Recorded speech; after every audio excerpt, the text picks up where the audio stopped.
Hello, and welcome to the Flix in the Six Centennial. I'm one of your hosts, Anthony Costanzo, with me forever and always, the man, the myth, the ruddy bloody soap addict, Alessandro Bielsi. Say hello, Al. I know. Perfect. On this week's episode, the Joker impressions are in, Linklater is at it again, sequels get dates, and other news and nuggets, all before diving into our flick of the week, for real this time, Cloud Atlas. But first, Al, what are we drinking? We promise we're definitely going to talk about the movie this time. What if we did it again? I think that would be the grounds for your cousin to actually stop listening. Yeah. I wouldn't judge him. I mean, and everyone to stop listening. He'd be well within his rights. I don't know. That would probably end in some sort of physical altercation. You come on the next episode and you have a black eye. Yeah, and also tell you I have another funeral to attend. Oh, no. Oh, man. Yeah, and I'm just going to go ahead and say, you guys have already seen this if you're listening to this, but the title of the episode will make it very clear that we're definitely doing Cloud Atlas this time. Yeah. But be sure to catch our prequel episode that happened a few weeks ago. Or maybe listen to it after you've listened to this one if you want to be less angry. So we're drinking, we figured we'd pick a beer that was pretty excellent to go with this excellent movie. Spoiler alert, guys. We only did 2 episodes on this, kind of. We're doing one of Anthony's favorite breweries, Magnify Brewing. We've done a couple of those on the show already. Oh, yeah. So this one, I think we've done like 3, maybe? I think this is the 3rd. Well, I think you gave me 3. So Okay. This is the Magnify Brewing Cream Line Double Dry Hopped India Pale Ale that is brewed with lactose. It has a cow. It helpfully tells me which end of the can I should open. Yeah, I was gonna point that out. It was up for some debate until I saw that. Yeah. You're looking at the bottom. I don't know how to get in. Why isn't it working? Give me the beer. It's craft brewed in Fairfield, New Jersey. Yeah, I have to say I'm a little disappointed that Magnify doesn't give me any sort of story or any sort of background. I like to have a little color. Yeah, you like that. I like that too, but counterpoint, I really like the very clean design of their sure, but I feel like there's label. On like they have on like the there's room. There's on like the I'm not going to argue that there's not room for it. On the one side of like the banner, they have the look at the banner, Michael. There's the New Jersey that says craft brewed in New Jersey, and then on the other side there could be a little blurb there, and I think it would work just fine. Get that government warning issue out of there. Yeah, that's and just put the blurb there. Just stick that on the bottom side of the can, so I'm not confused and think I should open it from there. Let's debate that for a second. Today, is this warning that, like, we know? Do you not know? Did somebody read this for the first time and go, oh? Yes. I know it's covering your own ass. I know that. It's mostly that, but also, listen, we've been drinking for a long time, but somewhere there's someone who's drinking for the first time. I guarantee you, I can't actually guarantee this, but I guarantee you that nobody has actually been informed about this information for the first time by the label on the can of beer. Well, they may have started to read it and got bored after the first sentence. But listen, we've come from fairly well-off families, and we had good educations growing up, and not everyone gets that in their life. So you know what? Everyone should have a chance. Maybe you need it more than we do. That's what I'm saying. No, I mean the beer. Oh. Anyway, let's give this one a taste. You've already had this one. I've had it before. Cheers. Oh, I love it so much. I love it so much. This is one of the silkier mouthfeels on a beer I've had in a while. It's like so many words there. Silky mouthfeels. Yeah, it's just so weird. It's so strange, especially when you repeat it. But no, this is super tasty as usual. It's got that. It just looks like just the most delicious orange juice when it's in. Yeah, in the bottle. In the glass. It's weird because it's so citrusy on the nose, and even the first bit on the palate. But then it has the lactose backing it, which feels like it shouldn't work, and for some reason it does with this one. It's like a little orange cream. It's like a which I've never really been a fan of. Yeah, but it's not orangey. Yeah. I think maybe that's the key. Yeah, it's more I don't love orange cream, but like it has that that texture and balance. Yeah, I guess I could see that. I have to say though, I'm surprised it's not hoppier for it having been double dry hopped. I don't know. I know. I'm not saying that it's lacking per se. I just expected it to be more robust. Of the catalog of Magnify that I shared with you, this is the one that I've been looking forward to the most. Yeah, because this was my favorite of the bunch. I would say I don't remember the other ones that well. Like I remember liking them enough, but to be able to compare and contrast. But this is really damn good. It's probably the best one. Yeah. Excellent. Which is fitting, and will work really well with the rest of this episode. We've got a decent amount of news and nuggets to discuss. Probably too much. How many considering items would you say you have? Considering the movie we're doing. Well, one of them I know 100% is going to be the same one as yours, because it's the trailer I texted you about earlier today. But I have 4.5. Four, and then one other one quickly if we have time. Perfect. Okay, about 4. That's good. I got about the same. Actually, I've got a little bit more, but then it joins in with the ones you've had. So I want to start off with something that piqued my interest earlier this week when I read it, and that is Richard Linklater's film that he's working on currently that's going to be spanning over the next 20 years. Wait, what? Yes. So the last time he did this was Boyhood, and it was a 12-year span. The movie was shot over 12 years. Yes, Boyhood? Yeah. This one is being shot over 20 years, and it's a musical. Oh. How old is he? Isn't he getting old? I didn't want to ask that question, and I didn't want to look it up, because I'm too excited about the prospect of what this can be to worry about the potential that maybe something will go wrong. Isn't he getting old to be planning a 20-year project? Maybe, but damn if that's not ambition. Well, sure, but I guess what I'm saying is, unless you're going to tell me, this is, retroactive, where it's, he started this at some point while he was still working on Boyhood, because now he needs to shoot that 12 years straight, you know what I mean? Right. It sounds like it sounds like the perfect setup for one of those Andy Samberg mockumentaries on HBO. Oh, okay. He's not that old. He's almost 60. All right. So yeah, I mean that's a lot. I really hope he's already started this. Yeah, me too. But so a couple of things that I'm very excited about with it are first off, best friends Ben Platt and Beanie Feldstein are in the movie. Wait, who's Ben Platt? Ben Platt was in Dear Evan Hansen. He's the goofy kid in Pitch Perfect. You're not familiar? I never saw Pitch Perfect. Okay, well, he's tremendous. His music is phenomenal. He's incredible on Broadway, and Kim and I adore him. So having him be a part of this is very exciting. He's also going to be in that new Netflix show, The Politician, coming out. I'm not familiar with that. In September, which looks really good too. You should check that one out. But him and Beanie were actually both on Armchair Expert within the past few weeks. So if you want to get to know them a little bit, together or separately? No, separately. Okay. I know her. She was in The Second Neighbor. She was in. She had a kind of a small part that looks like they're definitely growing it for the second season. In What We Do in the Shadows. Oh, really? Yeah, she is what Nadja turns her into a vampire. She's the only person on the show who actually successfully adds someone to their ranks over the course of the whole first season. Amazing. Their whole mandate was in the 150 years they were here, they were supposed to have conquered the U.S., and all they've conquered is part of the block they live on. It's so ridiculous. It's like I gotta get back to it. It's so silly. But anyway, the two of them are very close friends in real life. So they might have some interesting chemistry. I don't know what their characters will be like on screen in the movie. I don't really know what anybody's playing. I don't know anything about the actual source material that it's coming from. The title is Merrily We Roll Along. Oh, isn't that a Broadway play? It is, and what's interesting about it, from my understanding, is the story starts at the top and flashes backwards, which could work really well with this mechanic of shooting it over time and actually capturing the time in which it was shot. So that could be interesting, and I'm really excited to see that. If you can remember, if you can remember to see it for your 50th birthday.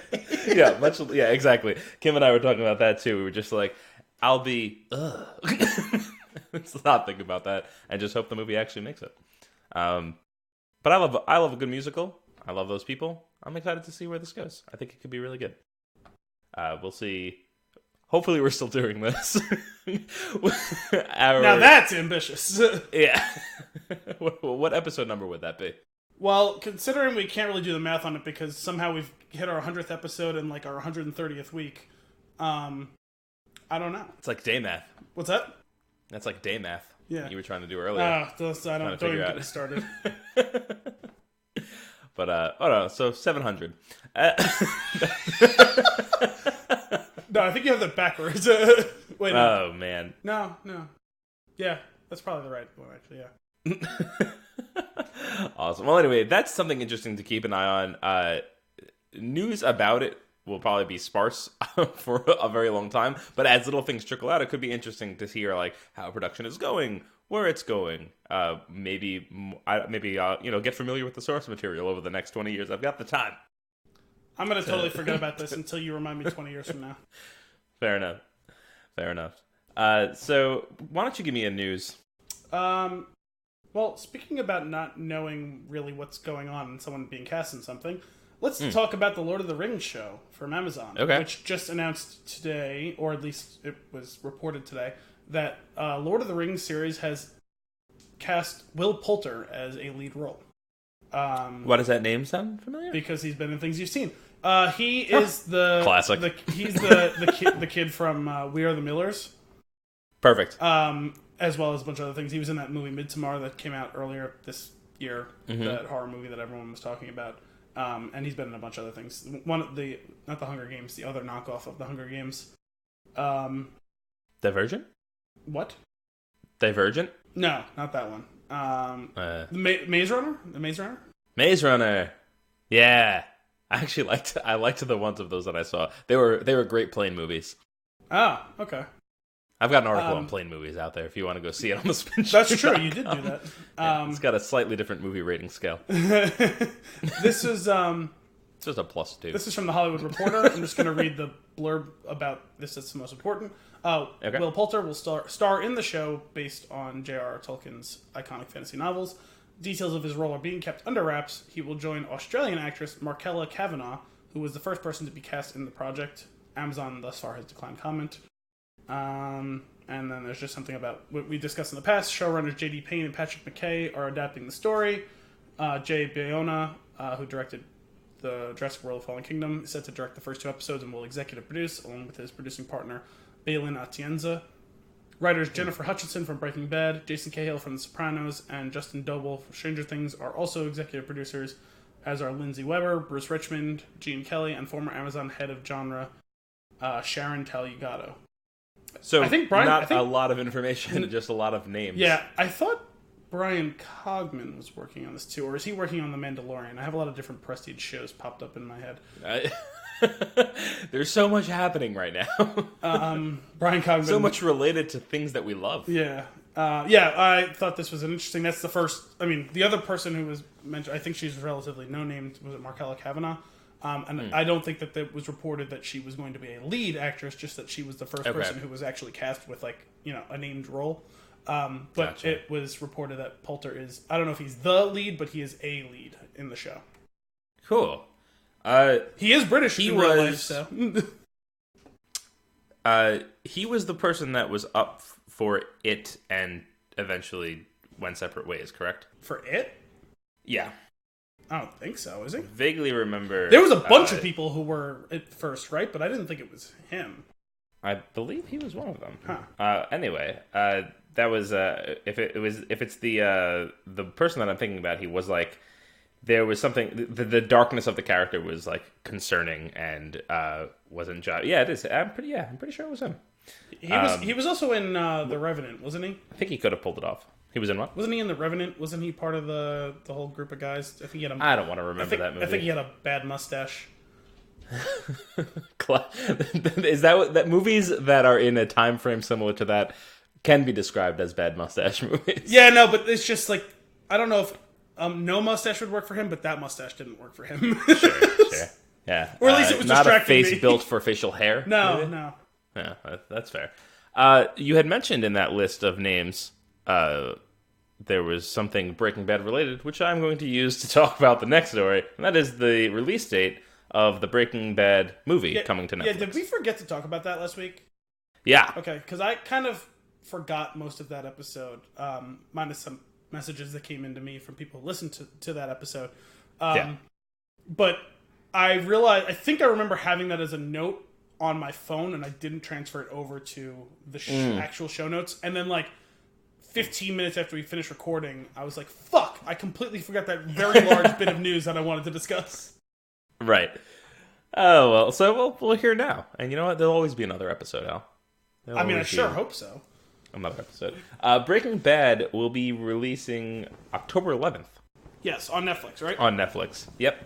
And later, at some point, it'll be on AMC. But I'm surprised it's not to Netflix. I'm surprised they're not doing it on AMC for like one run and then releasing it like a live viewing, like a set time type. Like thing. I would have thought that would have been the deal, and then like you would pull it from on-demand services and only put it on Netflix exclusively after that. You know what I mean? Right. Well, it's funny that you say that because that leads me to one of the notes that I had on the trailer. Okay. Which is, it looks very Netflix. It doesn't look, from the color palette and shooting style. Well, the color palette Netflix. of I'm struggling to remember now. Was it the only scene just them talking to Skinny Pete?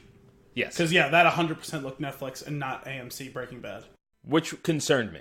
A little bit, but I wonder if they just played it up because it's very heightened.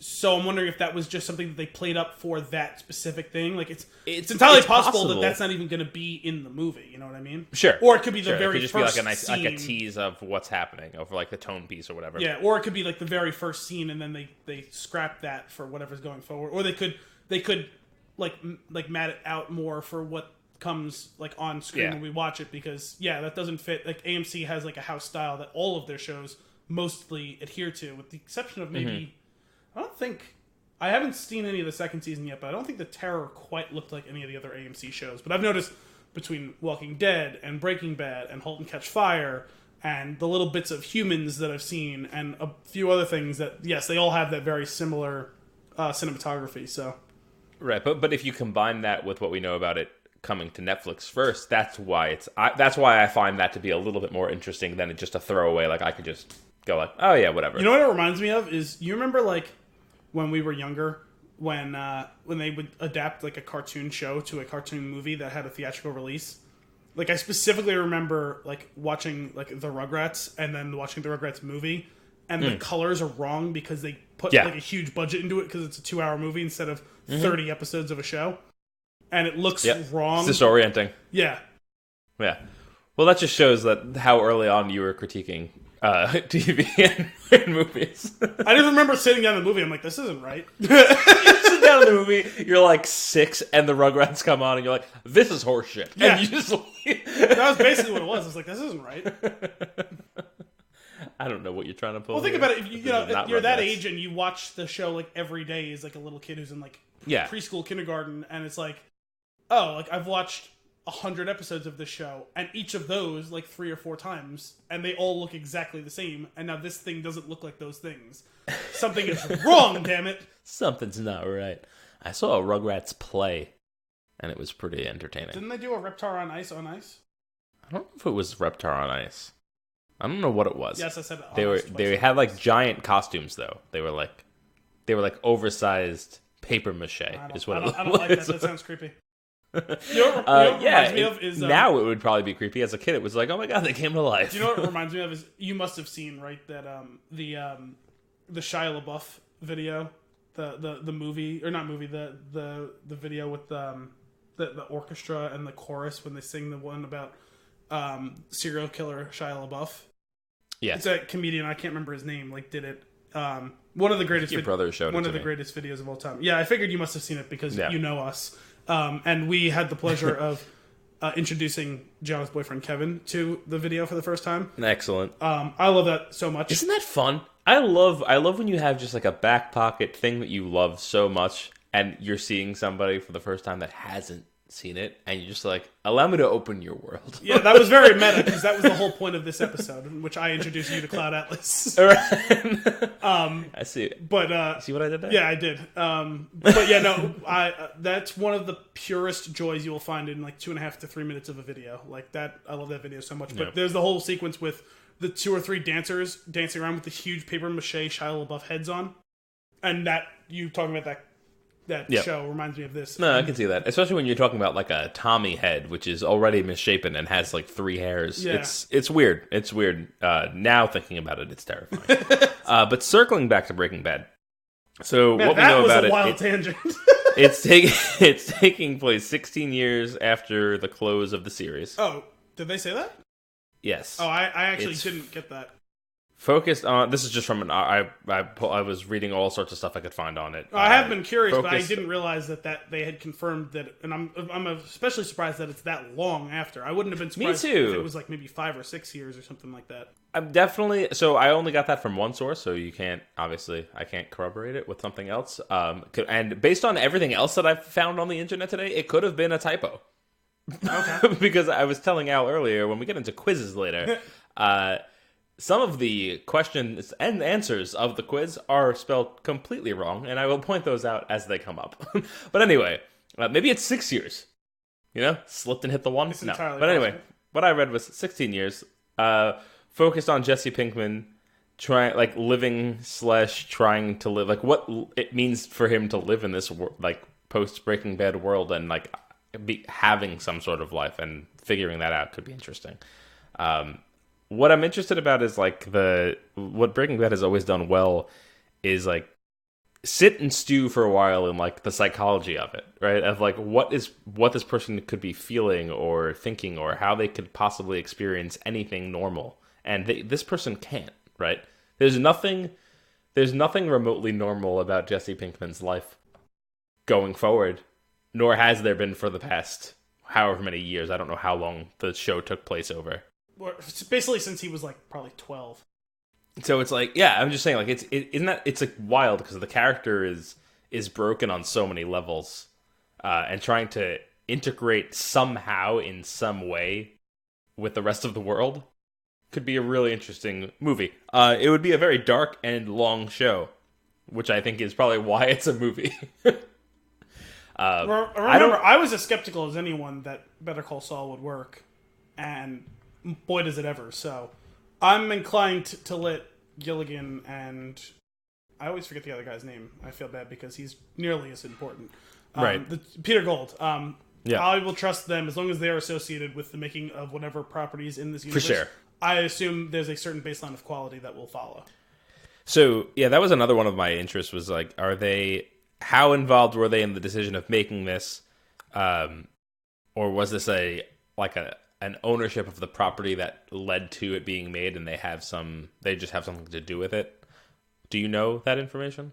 No, they're making it. Okay. No, I'm saying, but like, was it something that they initiated? Or what do you mean? Like, did AMC convince them, or did they want to do it? Exactly. That's what I mean. I'm not entirely sure, but Okay. I'm sure that they're in a position where they can't exactly be strong-armed into it. So I'm sure that if they're doing it because they have a story to tell. Now, let me get let's get some wild speculation. Okay, I'm usually Knowing nothing about the show, about the movie, I should say. Does Jesse Pinkman make it out of this movie? I guess it depends on whether they have more story to tell about it.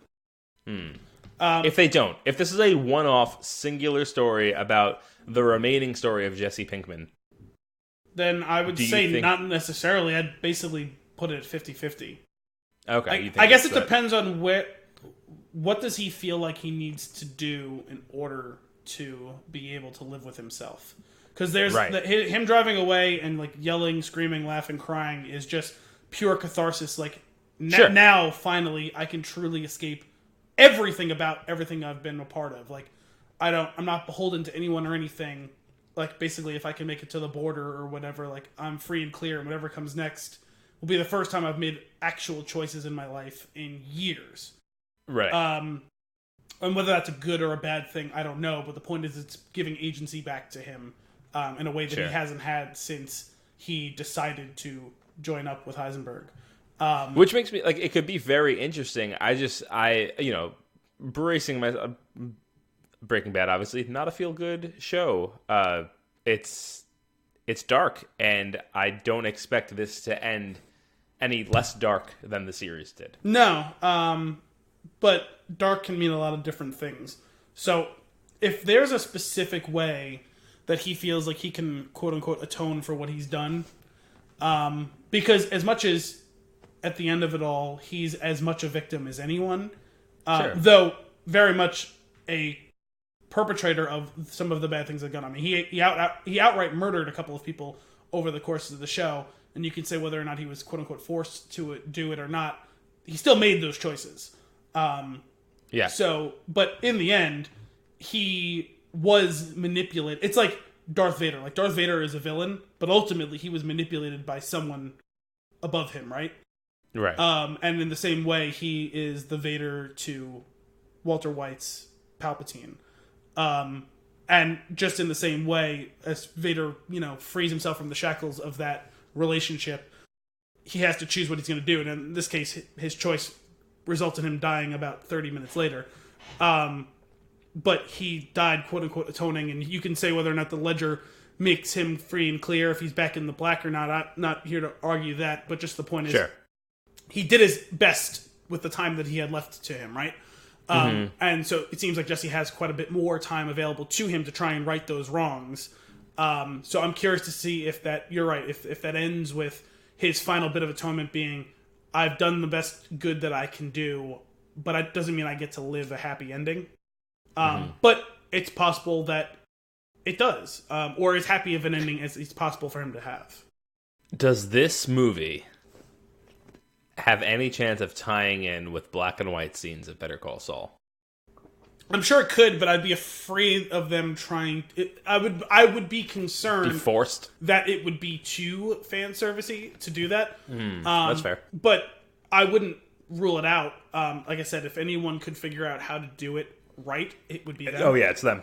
But I would hope that they wouldn't feel required to do that. You know what I mean? Yeah, same. Outside of maybe like if everyone's been caught up with Better Call Saul, and it's the first scene of the season, right?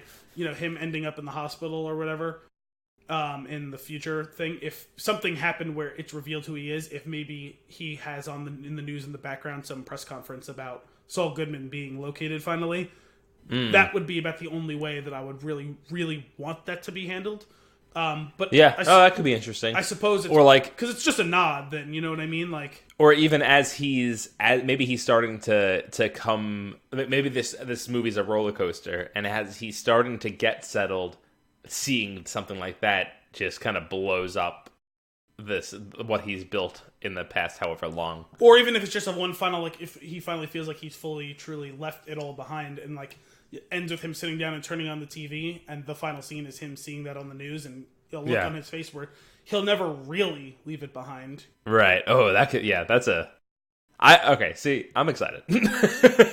Well, obviously, and what I love about it is it's a movie, so we can do it here as an episode. It's gonna be great. I'm excited. Give me a news. Ben Wheatley will be directing the Tomb Raider sequel. Damn it, I forgot to find the fucking news one on this one. All the things. I was so prepared. Did you see the Alicia Vikander? Yes. Okay. That was a plane movie. I thought that was the case, but I wasn't 100% sure. That was a plane movie where I was like, whatever. Well, we had considered, before that movie came out, we had considered trying to do it for the show, and it never manifested itself. The reviews I heard ranged from this is bad to it's not the worst thing you'll ever see because there's some cool stuff, but also a lot of it's bland. Right. What was your take on it as quickly as possible? It's just that like weird noise that I made was pretty much how I feel about it. It's like whatever. Like I'm not mad I watched it. I didn't feel like I wasted my time. Granted, I was stuck in a tin can flying through the air. But here and he's sitting I would say it's if I was watching it at home, I probably would have been like checking my phone, reading up articles. Like it wasn't super engaging by any means, but it wasn't like bad. It wasn't a bad movie. It just wasn't a good movie. Well, so that movie was directed by a man whose first name is Roar. Perfect. Roar, as in like the sound. Roar. Yeah. No, I got you. Roar Uthar. I don't know who that is. But do you know the name Ben Wheatley, who I said will be directing the sequel? I don't. So let me know if this piques your interest more to see a sequel, because Ben Wheatley was the guy who directed Free Fire. Okay, yeah, I'm in. I'll buy my tickets tomorrow. And for those of you listening here who are not familiar with Free Fire, me and Anthony love Free Fire. We've talked about it on the show. Free Fire is like a low-key can enter a top 10 list. Wow. Like Wow. Okay. I'm not saying it does. I'm saying if you had it in your list, I'd be like, oh, all right. I see where you're coming from. Yeah, we've talked about it a few times on the show. We've done an episode on it, so go check it out if you're not familiar with it. Yeah, oh man. Go check out the movie because it's like 90 minutes long, and it's very entertaining. It's pitch black comedy with action. Oh, it's so good. It's got a weirdly excellent cast. It's a time. It's so good. So it's such a good movie. I'm really curious, not having seen anything else that he's done, to see a Lara Croft movie with him doing it. I don't even know what the fuck that would look like, but I'm intrigued. Even if it's terrible, I'm intrigued in seeing what it was all about. And I believe that the writer Amy Jump also worked on Free Fire with Ben Wheatley. Oh. So they already set a release date of March 19th, 2021. I know nothing else about it other than this, but I saw that a couple hours ago, and I was like, "This is news." Yeah, that is. I might sound a little distracted right now, and that is because I realized as I was talking that I don't actually have this movie in the collection to the left of me, and I was trying to buy it while you were talking. No, that is a surprising omission from your collection of. We established over 500 movies. Yeah, we're over 500 at this point. Wow. Although, wait, is that 500 individual movies? Because you have some movies like 5 times over. Yes. So it's 500 unique movies. It's over 500 unique movies. Yes. Fantastic. Yeah. I have a good wall of movies behind me too, but it's not as good as your list. What's annoying is that while I was looking that up real quick, there's no 4K version of it, and that's a movie I really want in 4K. Really? So, well, at least on disc. Here's the thing. You can buy 4K I get digital? the digital future of movies, but when it comes to movies, it's like it's the only thing I collect is movies. Yeah. So I want the physical. I mean, listen, they still print books, so I'm sure you'll be able to find it somewhere. Yeah, well, no, they have it in Blu-ray.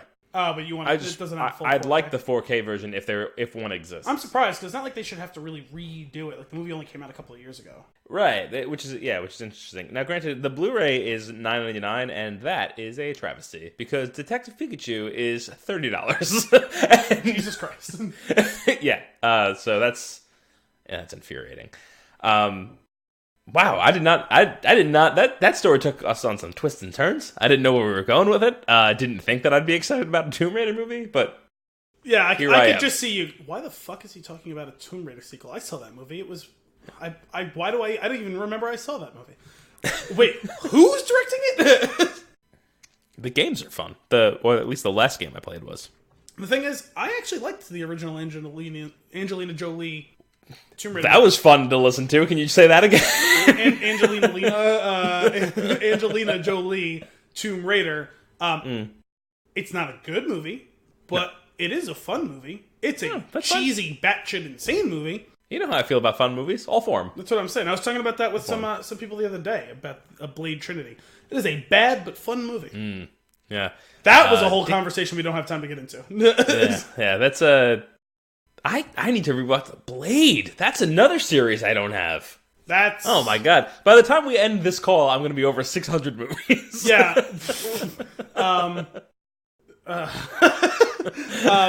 The thing is, like, I've seen all of the first Blade, although honestly, I may have never seen it all in one shot. I've seen parts of it a million times, so like I like have a general gist of how the whole movie went.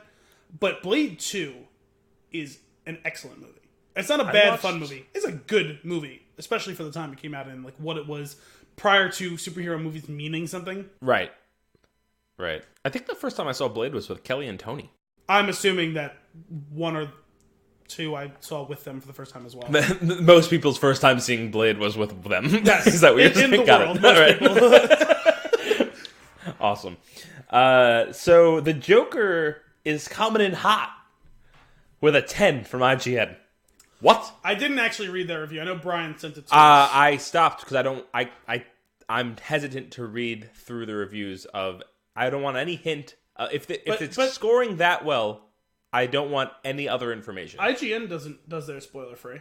They do, but you can. I mean, how close are we to movies? You can read between the lines on a lot of things. That's true. I've read a paragraph that would mean nothing to someone, and to me it was like, well, that's the ending. Like, the thing is, I don't from want that what to I've happen. been hearing, and this is something I've been hearing for months now, before I see it, I kind of want to finally get to see Taxi Driver and The King of Comedy, or The Last King of Comedy, whatever that other Scorsese movie is, that I never heard of until the first trailer for Joker came out.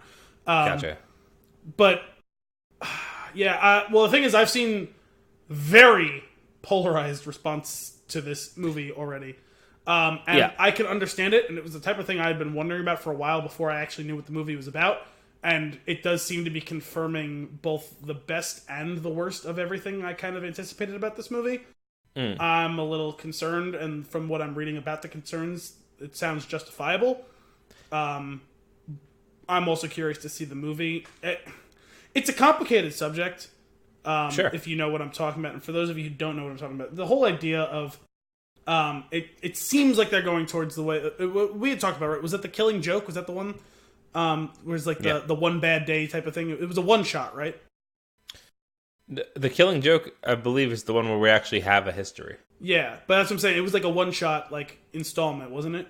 Yeah. Oh, it's like a graphic novel. Yeah. It's its own little. Yeah. And it's the one where it's the whole thing, right, where he gets pushed to being the Joker or whatever. Yeah. So I can understand why there's a backlash against that, and you could see from the trailers why it would already have been leading towards that. And having watched the movies that the people saw in the Venice Film Festival or whatever, it sounds like that's basically more or less justified. Like again, the last King of Comedy or whatever. It's basically the same thing except not a murderous clown. So I can understand why people would push back against that. I'm always concerned about that sort of thing. I was watching something, and the immediate analogies I was thinking of were also brought up in the video, talking about how people draw inspiration and ardor for these sorts of movies, and it's the exact sort of people who it's lampooning and they don't realize it. Movies like Fight Club and The Wolf of Wall Street and all those sorts of things. Really, a lot of Scorsese movies, Goodfellas, Wolf of Wall Street, Taxi Driver, all that stuff, where people idolize these sorts of things, and it's like, no, the whole point of that movie is this is bad. Like, compelling, interesting, yes, but ultimately bad. Like, people took Fight Club literally, and Chuck Palahniuk and David Fincher are saying, guys, yeah, this looks fun and interesting, but when the bill comes due, this is bad. Right. And a lot of people don't realize that. The same thing even with what we did last week with The Matrix. Like, it's turned into this whole thing where two different groups of people who have read the text to mean two wildly different things. Sure. And the quote-unquote bad thing, too many people are, like, the arduous supporters of it are that, the whole red pill bullshit, you know what I mean? Mm-hmm. I can see why that would be the backlash in this case for this movie. Sure. Well, when it comes to the Joker, and I get what you're saying, but what the Joker feels a little different to me, and I've said before, I have the Killing Joke. People love it, right? Batman fans, Joker fans, they love it. I don't find the Killing Joke to be the best, or even nearly the best version or story of the Joker. Yeah, I remember us talking about that a couple of months ago, and you were basically saying that like you liked it but didn't love it. Yeah, exactly. And I think it's important. I think it defines the character that's been around for a long time. Like it influences a lot of the on-screen Joker appearances, but it's not what draws me to the character. And I get what you're saying. The Joker is bad.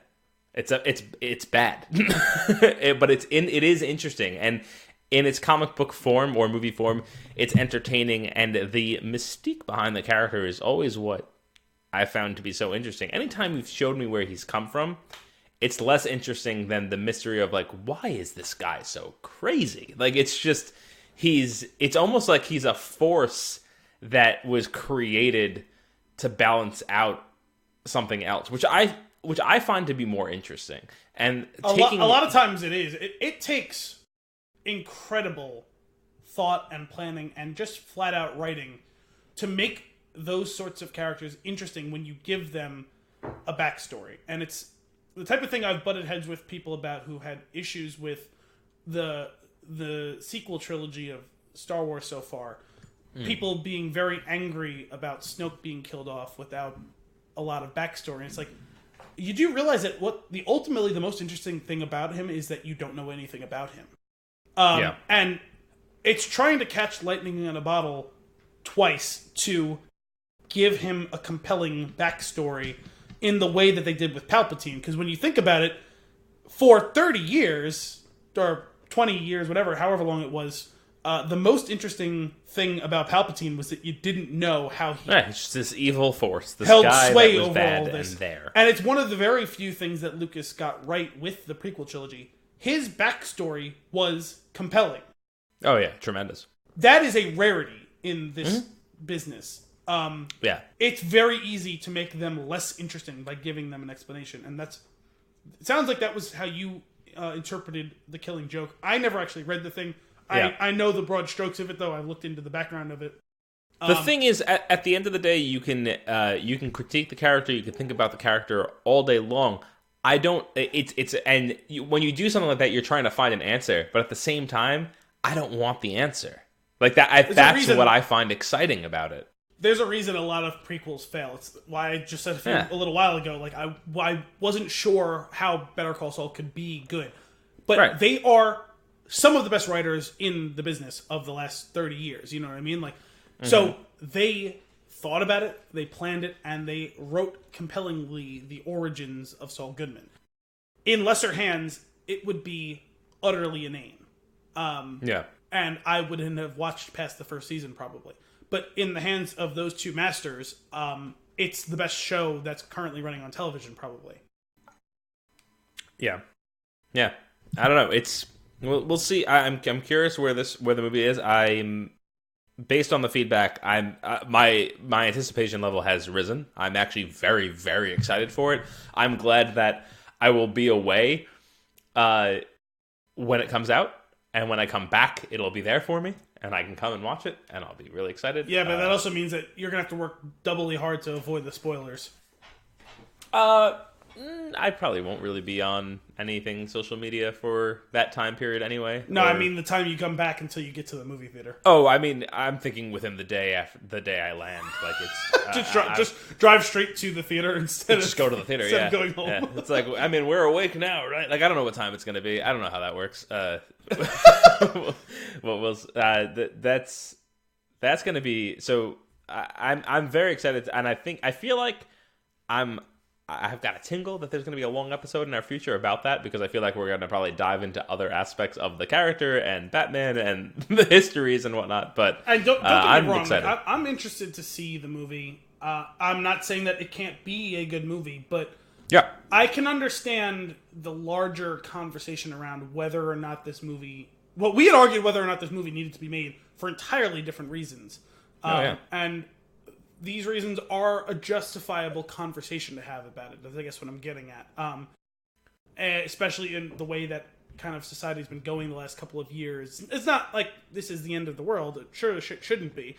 But it is a conversation worth having, whether this movie needs to be made.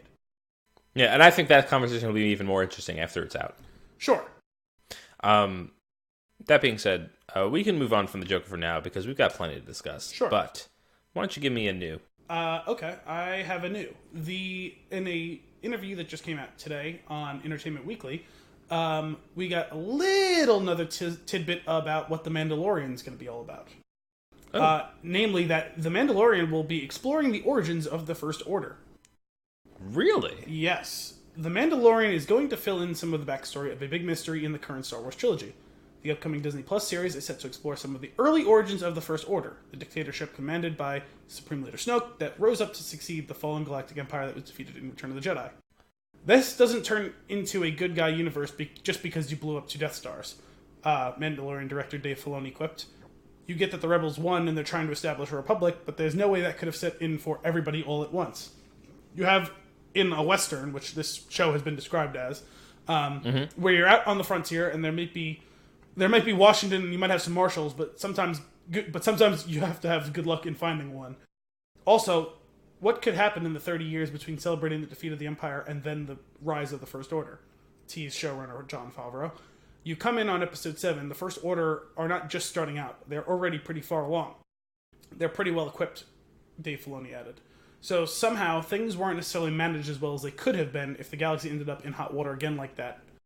In The Mandalorian, Giancarlo Esposito, from Breaking Bad, plays Moff Gideon, a former Imperial governor now set adrift in the wake of the Emperor's downfall.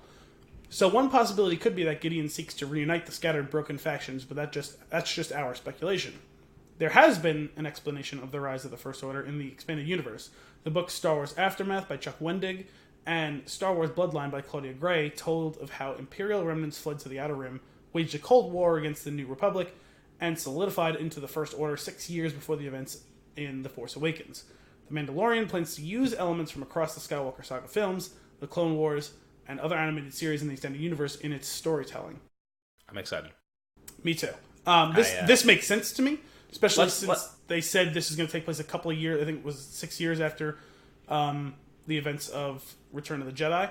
So this totally makes sense. It's kind of the opposite end of the whole idea of like Solo, where that's several years before Rogue One / Episode 4, where you're into that gritty, dirty time of transition.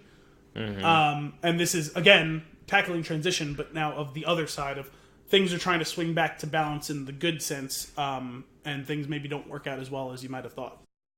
So what's interesting here to me is what we just talked about, like, the prelude sometimes doesn't work, in a lot of cases doesn't work, getting more information from before the decisions are made. But what about an interlude? Well, what I find about what I think is going to work for this is getting more information about the background of the politics is always interesting and it can change opinions. I mean, it's not going to change our opinion on the First Order, but it's curious to see. Like, I actually do want to see how that happened. And I also don't think it's going to be the central focus, at least not starting out, because we're following. But those details will be there. We're following a group of Mandalorian bounty hunters, so I'm sure that the political machinations of a fledgling New Republic isn't first and foremost what a random bounty hunter and his guild of bounty hunters is interested in, right? But those things going on around it can quickly sweep them up into the whole thing. And could this enter into a situation where it would vault at least Pedro Pascal's character, if not more of their characters, into the larger universe of the movies and TV shows outside of just this single show? If they've already greenlit a season 2 for the show, and it still doesn't come out for another 2 months. So he's not going to show up in episode 9, probably, right? But we have 2 other trilogies of movies that are coming up. Could this character and everything that goes on around him, like those are years in advance, could this all be parlayed into involvement in some of the other things that are going on in this timeline, these 30 plus years after Return of the Jedi? Could there be a greater synergy, a Marvel Cinematic Universe type synergy, where this character, since this isn't trying to pull someone from the old canon, this is synthesizing new canon into the grinding gears of what's going on with all of this, could he take a larger part of the stage somewhere down the line? I'm very excited. Just the possibilities. Also that, and just more Star Wars, just the 9 coming out and getting closer and closer, and just like all of the hair is standing on its end. Like, I'm very excited. Man, and that's November, we said, right? I think isn't it November 12th or something like that? Something like that. But man, that's going to be, I'm very excited to sit down and watch that first one, and toss myself into that world again. I've got a new November 12th, yes. Go ahead, give me your... It's more of a nugget, I guess. I saw the new Terminator Dark Fat trailer. I forgot there was that trailer. I didn't see it yet. You haven't seen it? So, here are the things that I've gathered. One, it got me, as I was watching it, I went on a roller coaster ride. I was getting very, very excited. I was like, oh my god, I'm more into this than I thought I was, as it went on. And then it went on. And then it continued to go on. And then it did trailer things. where it told me you things. You mean annoying trailer things? It did, yeah. Like it showed a really badass fight sequence that looks like it's the destruction of one of the machines, and I'm just like, if that's how it happens, no, it's not. It's not all about the journey. Yes, I'm with you. The journey's important, but don't show me that in the trailer. I'm really hoping that that's not the case here. But whatever. We'll see. It also splits at one point, so that might have been one of the two of them. Who knows? It just bothered me. That being said, there's something. Again, the trailer took me on a roller coaster because what I was getting out of it early on was it had the tone and the feeling of Judgment Day, the darkness, and I was like, oh, like this looks serious. It looks like they're taking the story serious, which is what they did in the first two movies. The movies were serious movies. Well, serious doesn't always make sense, because Terminator 3 was serious. Okay, but why did it feel like a joke? You know why? You know why? I think it's somewhere around the point of putting the coffin on his shoulder and shooting a gun. You're like, oh, this is a cartoon. Like, it's not... I'm just going to say, it's probably because James Cameron's back involved. Maybe. Well, okay, but here's the problem, though. It started off feeling that way, and then it gets a little lame here and there between some of it. Let me just put it: "I'll Be Back" is going to be said in the movie, and it's when it was said the first time, it was dark and scary, and when it said the second time, it was a little bit more uplifting, but it was still in this like pretty dire situation. When it was said in this trailer, it was a joke, and that I don't think I want jokes in the movie. I think that's what the problem is. I mean, you can have a joke to lighten the mood occasionally. That palate cleanser we talk about occasionally. Yeah. But I think centering around that iconic line maybe isn't the right way to do it. Or doing it in the middle of an intense action sequence that is supposed to have a lot higher stakes. I'm 50-50 on that. It couldn't go either way. It's all about how it's executed. But it would be like if they made like, "No, I'm your father," like a recurring joke in Star Wars or something like that. You know what I mean? Right. Like you can't take one of like the single most iconic lines from the franchise. They're all trapped somewhere, invaders in the building, and someone looks at Luke and goes, "Who's your daddy?" Like they can't do that. No, like you know what I mean? Like you can do the thing of we're having a wink, wink, nod, nod, laugh for just a second, just to reset the tension a little bit or whatever, but it can't be making a mockery of what made the movie famous. You know what I mean? Right.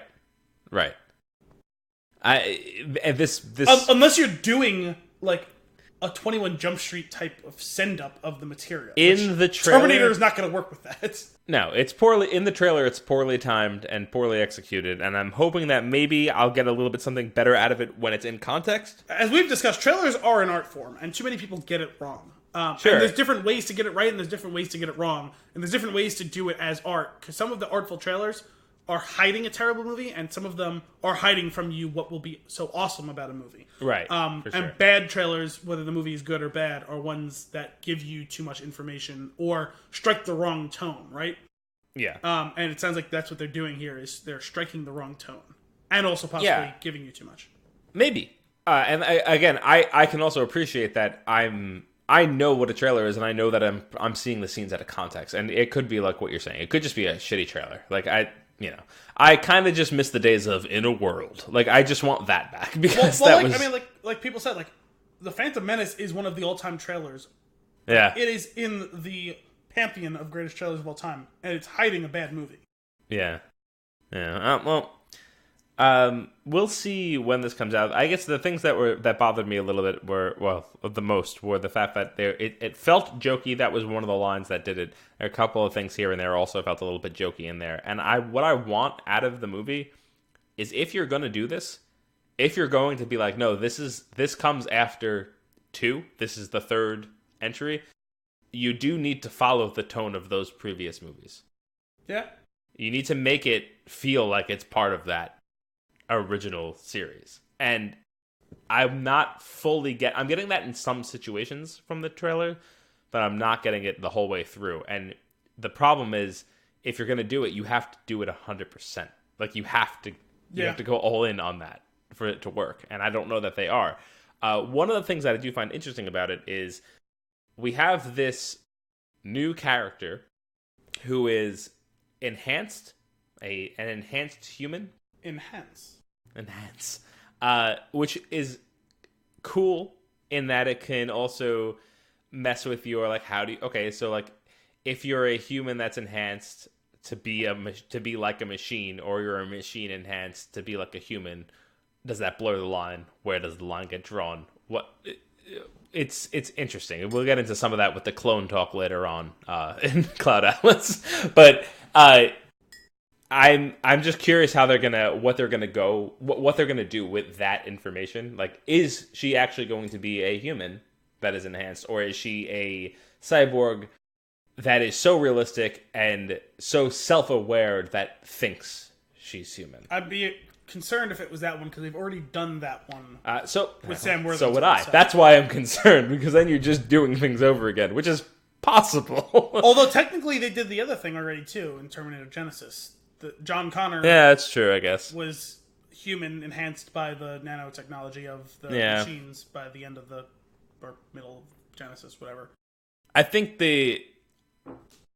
on its own, it could probably be exciting and feel good, but it has to course correct for so much that it's got a lot going against it. Yeah, I do wonder it is the type of franchise where eventually there's a finite amount of different ideas you can really incorporate into this, like fundamentally different ideas. There's like variations on a theme, and that's all great. But when you fucked up more than you've gotten right in the 5 movies that have been made, and now this is the 6th, and now you're wiping the slate clean, so you can ask for a little bit of leeway, right? Like, listen, I get that they did something like this, but we're going to do it better, and maybe they will. But on the surface, you're not going to want to give them the benefit of the doubt, even though it's James Cameron being involved with it.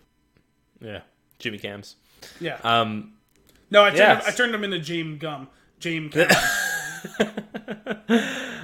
So we'll see. Obviously, we're going to have to do an episode on that, just because I'm so curious. When does that come out? Don't know. I think it's soon. I think Dark Fat's early November. Okay. I could be wrong about that. Honestly, see, that's the thing. I don't know the date right off the top of my head, which is already concerning for me. Dark Fat might be our best running joke, because it was such an obscure joke to begin with, and for that to have still been recurring on this show 6 months later is incredible. Earlier, I wrote Dark Fat and I couldn't remember the actual, and it's fate. It's right there. Just pronounce it a little bit differently and you can hear the right word. I had a block and I just couldn't think of the word for a second. And I was like, has it gone this far? The dark fatty. It's fate without the E. That's a bad Taking Back Sunday joke. Bad Boys for Life got a release date. Speaking of bad, first of all, we discussed Bad Boys. Yeah. Speaking of bad, okay. Sorry, you threw me off my momentum there. Sorry, I thought you were. Oh yeah, no, I think we discussed this when they first announced this, when we first started talking about it on the show like a while back. I'm still so confused by Bad Boys 3 being Bad Boys 4 life. Yeah, and I refuse to engage with it in any other way. Fate of the Furious, man. Yeah, I refuse to engage with it in any other way other than to stylize it with a 4 instead of the word 4. Oh yeah, I don't care that it's the third one. It's going to be Bad Boys 4. And just to continue on with that ridiculousness, I made it life with a Y. Oh, all right. That's how it is. That's how it is on my thing. Bad Boys, the number 4, LYFE. I'm gonna get down with that. So the movie comes out January 17th. That's sooner than I expected. I don't know why. I guess the release date we probably have known for a while, I'm guessing. I just didn't realize it. Yeah, I have no idea because I don't care. Anyway, January 17th. Here's the thing. I love the other 2 Bad Boys movies. I love them. I've never actually seen the first one. They're so good. And, they're not great movies. I just really enjoy them. I have the review already written up for this movie. Wow. Yeah, it's 2 words. Good enough. That's I thought it was going to be fuck yeah. No, that's what I'm getting. Out of the trailer here, I was like, I know what this movie is. It's Bad Boys 2 again. I'm alright with that. It's Bad Boys 2 again. It's like, it's going to be... Bad Boys 1 took itself a little bit too seriously. Bad Boys 2 realized, oh, we should probably be funnier. And it was. It's very silly. It's over the top, and it's too silly at times, but I don't care. I still enjoy it. This one is that again. I think I've seen maybe just the very first scene of the first Bad Boys, and that's it.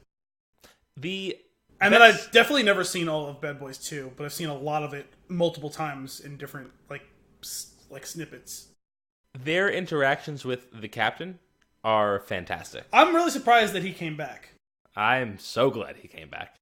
Because they're just destroying him one day at a time, and it's amazing. And I mean, when I say it's Bad Boys 2 again, I mean, like, there's a scene in there that's just some words rearranged, but it's a scene from the second movie.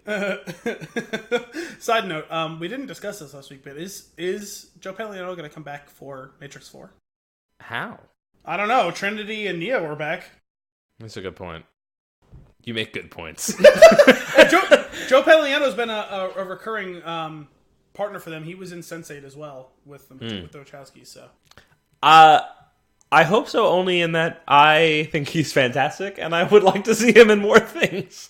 I had no idea he was on The Sopranos, and when I went through that earlier this year, he's in it for a substantial run of the show, and I was like, oh wow, that's good. He's a good actor. I mean, my only reference point for him was The Matrix, and weirdly cast has been Urich in Daredevil movie. What about Memento also? Yeah, but that was very recent for me. For a long time, it was just those two things. Oh my god, the Daredevil movie. Didn't he wear he wore a backwards Kangol hat in that, He sure did. Just want to make sure I've got that image right. With a shaved head underneath it, yep. Right, naturally. No, man. So, we're going to... Sorry, I know you're not super interested, but we're going to be doing that one, so you're going to have to... No, that's fine. I mean, I have, 4 or 5 months, whatever. It feels like a movie that Brian will join us for. I'll watch the first one sometime if you could put that on Plex. Okay. I will watch it eventually, and I will sit down and watch it. I'm going to add those to the collection also. I don't have those. Wait, how do you not have those? You love those movies. You know what's amazing to me is that I don't have them and how many times I've seen them both. That's why I'm surprised. Yeah, I'm not really sure how that works out. But which one opens with the KKK rally? The second one? Okay, then it's entirely possible I've seen 0 seconds of the first one then. I don't really. I honestly don't remember. For some reason, I thought that was the beginning of the first one. But if that's the beginning of the second, it might be the beginning of the first one because in the second one, I don't fully remember I don't remember the whole of each of the movies. But in the second one, I recall some crazy Colombian shooting spree while driving down a hill in an off-road vehicle. But I don't know if that's right. It's been a while. I'm sure it'll be a 3-movie review. Yeah. They probably won't get their own episodes. They'll just get one big episode together. Like prelude and then main review? Yeah, exactly. All right, that's it for my news and nuggets. So I believe, if I've counted correctly, you have a half nugget left? Oh, yeah, sure. It's just what we're watching. A little nug? Reaffirm because I've been talking about it. And this sure. could be a very quick one. But Succession has been back on HBO for a few weeks. And that show is somehow rising to greater and greater heights as it goes along. That is an incredible show. I've been hearing a lot of good things about it. Yeah, I had mentioned it to you. I may have even showed you a couple of clips from the first season. It is mostly a dark comedy. Mm-hmm. There are certainly drama elements. It's kind of the Bizarro World version of Billions to me.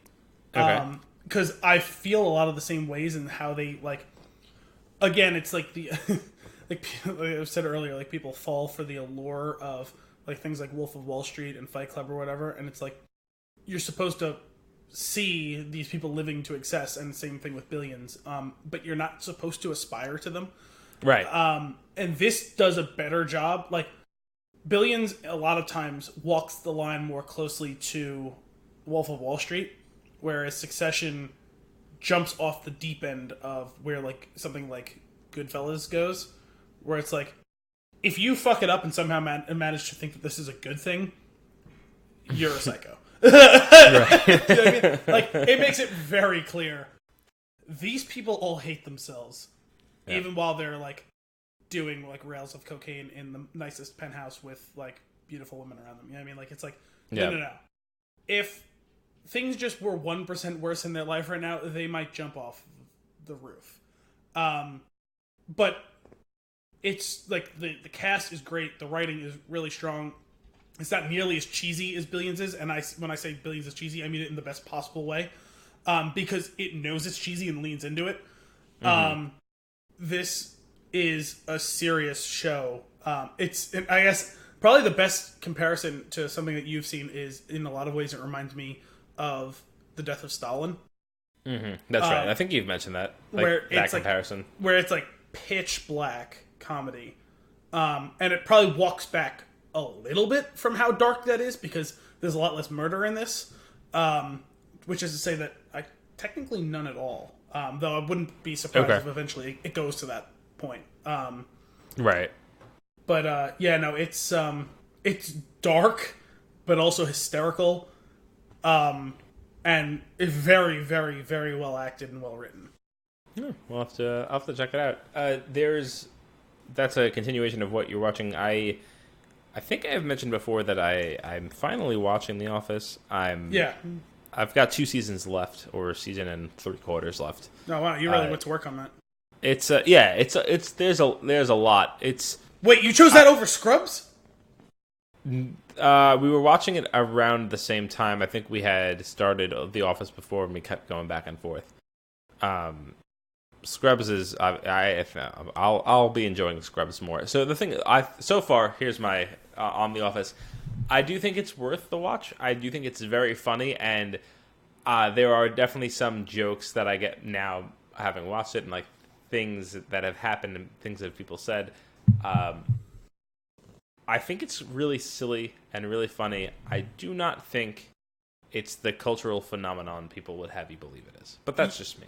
I mean, that's been my experience with it. And that is very possible. That is, I was not a part of it at the time where it was. No, because people are still getting into it now.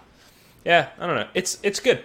It's good. I think Parks and Rec is better. I've never said it's not good. I just can't connect to it for whatever reason. No, I mean, there's been sequences where I have laughed my ass off, and I've seen a whole bunch of entire episodes. I've seen a whole bunch of other clips outside of those episodes. Yep. I'm familiar enough with the characters and what the whole show is about. So this isn't just like me being a hater. And I don't hate the show. I just don't get why it's so unanimously beloved. I think that's the thing. It's almost like I'm very surprised it went on for as long as it did, but it's just because people really, really, really loved it, and maybe they have some connection to it, or they love something about it that I don't connect with. It's very possible. Like I said, I think it's very funny. I'm not mad that I've spent the time on it. I've actually been really enjoying it. I just think about the conversations that people have had about the show, and I don't think that I hold it to the same level of prestige that they do. Yeah, well, that's the thing, is even the staunchest adherents of the show, like, freely admit the last several seasons aren't very good. Which is, I don't know. I'd be curious to assess it when I'm done, because there's definitely been there is a time in the middle where I don't think the show's, I think it's boring. We paused for a while just because we were just like, weren't excited to watch it. And when you're watching something that you don't have to wait for, you have to be excited to watch it to get through it. Oh yeah, I mean that is the whole point of a binge, right? Yeah, exactly. You want to continue cramming that content into your face. Right. It's funny. But anyway, that's what we're trying to finish that up. I did finish. This is books, Al. This is reading. Did you finally finish Harry Potter? I finished the Half-Blood Prince. And I'm on to the Deathly Hallows. What was the last time we mentioned that? 6 months ago? I don't know. Listen, I'm not going to get on you for not finishing long-form content like in a timely fashion, because both of us consume so much different content. Absolutely. And between TV and movies and reading and whatever else we're doing. I mean, I watch a ton of sports. You know what I mean? Like, yep. I know you don't watch a ton of sports. It's just a lot to consume. Oh, yeah. So I won't get on. I may get on you for certain specific things, especially things that are relatively short. Like, I'm not going to get on you for not having finished Scrubs. There's fucking 8 seasons of the show. I'm not going to get on you for not finishing The Office. There's 13 seasons of it. those books are all very long. I will say that was probably a little too long to take to read that book, but I get it. Yeah. Well, it's just the amount of time that I read in general. I will get on you for not having seen Cloud Atlas. It's a 3-hour movie, and we talked about doing this a year ago. Yeah. We'll get into that. Will we? The book, it's good. I will fight you to the death. But that's about it. And it's my favorite book of the series. I know it's a lot of people, from what I understand. The main beats and the actual core story, fantastic.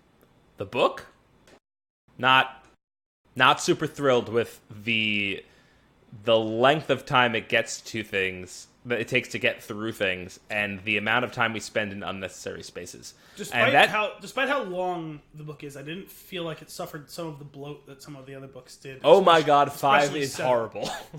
No, see, I love 5 too, but that one does suffer from some bloat, especially in the middle act. And 7 is, I guess, probably best represented as like a 5-act story, and there's entire sections of like 2 and 3 that are interminable. But like sections like 1, 4, and 5 are great. Okay. I'm a few chapters in right now, and so far very much enjoying it. But we'll see where it goes. I intend to do something on the books combined with the movies in an article form on the Spin Chewed when I'm done with all of this. But everything through them going to read the Ministry is great. And then everything from there until when they try to raid Gringotts is pretty interminable. Well, with to have that context going in. With the occasional like flash of interesting, like sure, them going to see Xenophilius Lovegood and them going to what was the other one? Them going to meet Bathilda Bagshot. Like those sections are interesting, but those are oases amidst a desert. Sure. Sure. But I didn't feel that 6 suffered from that bloat in any way, shape, or form. Listen, was there an entire chapter that maybe could have been trimmed down a little bit? Sure, but we're talking about like 10 pages in a 680-page novel. Like, that's not really egregious. Sure. There's a lot of redundancy in what's just emotional redundancy that we keep recounting, and I understand you're trying to get the point across to some degree. It's just some of that is very boring. Occasionally, but also remember that these are 16-year-olds. Was there anything specific that you had an issue with that you would have excised or whatever? Because I am borderline a Potter scholar, I could maybe recontextualize for you why they were essential, even if they weren't the best. The Ron and Lavender Hermione love triangle. Okay.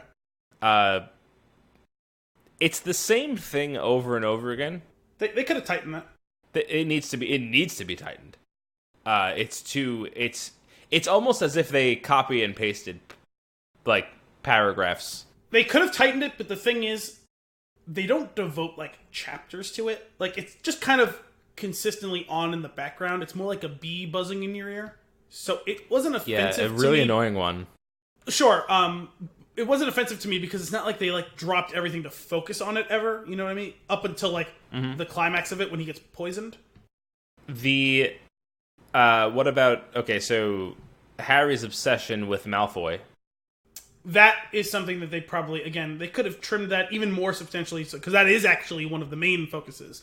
Sure. So yeah, they could have found a way to be a little bit more succinct with all of that, but it was meant to be a slow burn conflict throughout the course of the year, and because of how important what it is that like Harry's right, but for the wrong reasons. You know what I mean? Sure. With that whole thing. So, yeah, they probably could have found a slightly more elegant way to do it, but I don't mind it being a through line to the story because it was meant to be an unfolding situation. But yes, you're right. That is something that they could have done more elegantly. Those two particular things? Okay. So the other thing, I'm not super mad about it, but the reoccurring, it's like going into Dumbledore's office, dumping a memory in the pensieve, and then going into the memory. that after the first time, it's like, just get me into the memory. Okay, I was saying, because like those are pretty essential bits of world building. The memories are fantastic, and I actually think are probably the best parts of the book. It's just it's the repetitive lead up to getting into the office and getting the memory dumped in and then diving into it that is just like the book could have been cut down, and I've been feeling this way for the past few, and I just don't understand why they were so long. And I'm not upset with the book being long. I'm okay with the book being long. Like, long is fine. It just gotta have, like, the substance needs to be there, though. I'm not wasting my time reading a book, and I felt my time was being wasted at certain points of the book. I could understand, and I could agree with you on some of that, just how they framed getting to the memory part, because at certain points it felt like the way, like when you're like playing a video game, like it's like a story-driven video game where it's like they're giving you a story, and I understand why they do it, because like it could have been a month since you've seen the last bit of that story arc. Sure. So they kind of rehash the whole thing each time, and because they do the memory thing like 6 times, they rehash it every time. But after a certain point, you probably don't need to give us a recap of everything we've seen. Right. I can understand why they did, because it was so important. But yes, that is clumsy, like Basil exposition stuff. Yes. Yeah, and I will yield a little bit, just because I know that I'm reading the books one after another, and they came out. There was plenty of time between them when they actually were released, and like there are certain things that you would need to get that foundation again, right? You would need to be. But we're talking about within the same book, they're reiterating and like getting you into the space, and it's just like, dude, move it along. Like the one thing I will say is for context in the larger bit of the story, at that point you don't know that Dumbledore is going to die, and what level of like self-motivation that is going to be required of Harry to do something that really is beyond his abilities and knowledge, right? Yeah. So, but in those moments, Dumbledore does know that he's going to die. Uh-huh. So, it makes sense from a narrative standpoint to have him reiterate it to the point of irritation, because he knows that he's never going to have another opportunity. Like, it isn't a situation where his death wasn't sudden to him. It was sudden to the reader. It's not. That's a rare case. His reiteration, nothing that he does bothers me. It's really the setup. It is the non-spoken words in the book. There's just too much fluff that is repetitive. Like, you've already described this thing exactly as it is to me. The first time you did it was probably too much, because I do like to let my imagination work a little bit. I get a lot of that taken away from me with the way certain things are, and I realize that I am also not a book person, and that is probably something that book people like more than I do. When I have a little bit of it, like for example, I'm in the 7th book. They describe the room that all the Death Eaters are in with Voldemort. After hinting that they were in a room together, my mind put the room together. I had an idea of what it was. Then they start describing it. I'm like, yeah, it's close enough to what I've got up here already. Like, and what you're giving me doesn't change. Like, does not yield anything to the story. And I think some of that slows the story down for me to a point of me almost getting bored at points. See, that is very book-specific stuff, and not just Harry Potter book. Like, that's going back, and I'm not a reader of the quote-unquote classics, but I mean, like that's a very Tolkien-esque thing. Yeah. You know what I mean? And that drives me crazy, too. Like, but it's part of what makes those some of the greatest books ever. The world building is specific to the point of insanity at times. Yeah, it's strange. Well, anyway, when I finish this all up, then I'm going to go through all the movies again, and then I'm going to have some serious opinions on it. Okay. We'll get to that. Do you have any other news and nuggets? Nope. All right, cool. So before we get into the movie, we are going to do a movie-related quiz. This is, which Cloud Atlas character are you? Oh, okay. Well, at least it's right. So different from last week. This is how I've suggested to Al that we do this. I'm going to read the question and answers rather quickly. I've encouraged Al, if he hears an answer that he loves before I get to the next one, shout it out, we'll go with it, and we'll move on. I think it'll also help that you're already familiar with the content this time. Yeah, I'm a little familiar with it. Apologies in advance while I'm reading it if I slip up a few times, because as I mentioned to Al, and I think I mentioned it on here already, some of the questions and answers are not spelled correctly. So it's sometimes difficult to read. But anyway, moving on. And I'm terrible at spelling, and I'm calling it out. So, there's 16 questions. Okay. Are you ready? Let's do it. What animal are you? Labrador, a small fluffy baby bird, cat, Disney turtle, don't know what that is, dolphin, or Shetland pony? Dolphin. Dolphin. All right. What's your favorite drink? Tea, sherry, vodka, the same I've always had, coffee, or red wine? Coffee. How would you describe your style? Good looking but effortless, the same knitted sweater I wear every day, actual proper clothing, matching clothes with all my friends, clothes that actually belong to someone else, very fashionable. Apparently they don't have shirtless as an option. I would have already selected that. You have to give me that list again because that was more confusing than the other ones. Sure. Good looking but effortless, the same knitted sweater I wear every day, actual proper clothing, matching clothes with all my friends, clothing that actually belongs to someone else, very fashionable. I could say actual proper clothing. All right. Where would you go on a holiday? Picturesque country estate, cruising the Caribbean, urban holiday, something cultural but not mainstream. To Mars? I am fine where I am, thank you very much. That one's compelling, but I'm going to go Caribbean cruise. All right, okay. You find a hat in the street. What do? Take it. It's my new favorite hat. Avoid it without really understanding why. Lift it to see if there's something underneath. Bring it home, but you're a bit scared it might be cursed. Walk away, bitter about how people keep throwing hats these days. Try to find the rightful owner. I'm going to say avoid it, but I'm not sure why. Okay. How straight are you on a scale of 1 to 10? 1? Wait. It's a scale of 1 to 10, but there's not 10 options, so please bear with me. 1, very straight. 3, basically straight. 5, what is sexuality? 7, open to new experiences. 9, all question marks. 10, not straight at all. Sorry, I just wanted to hear the whole thing, and I'm glad I got to hear the question marks, but I'm going to go with 1. Okay. Got it. If you were a Smith song, which song would you be? Shoplifters of the World Unite? Still Isle? Still Ill? I don't know. It's the apostrophe's in there. The Charming Man. There's a light that never goes out. Big Mouth Strikes Again. Panic. I was going to choose Big Mouth Strikes Again on account of earlier this week your brother mentioned that when you were downstairs and he is upstairs, he hears you laughing at the TV. Oh. I don't know any of the Smiths songs, so I'm gonna go with Panic. Panic. Okay. What's your favorite food? I like the sound of that. Oh, go. What I've always had. Cheese. Again? Something fancy. Organic. Husband's ghost. What? Husband's ghost? I don't know what that is. English breakfast. Takeaway. Cheese. Which years and years song do you like best? Border, Worship, 1977, Desire, Traps, King. I'm so confused by that question and set of answers. So am I. Just pick one of the answers. Border, Worship, 1977, Desire, Traps, King. 1977. That's what I picked also. Which is this is one of the ones that's interesting. Which is favorite book genre? Oh, is that written by Charlie Day? Crime. I don't care much for books. Biographies. Musical theory. All kinds of books. The Holy Bible. Well, I think I know which one you chose. And it's I don't like books. No, I'm going to go with Crime. I do. Okay. I do like books. I just... you were just trashing books like 5 minutes ago. What's your favorite color? Green or beige is one Green. of the answers. Okay. Is one of the options. Green or beige okay. is one of the multiple choice options. Followed by red, black, turquoise, brown, and blue. Let's go with turquoise. All right.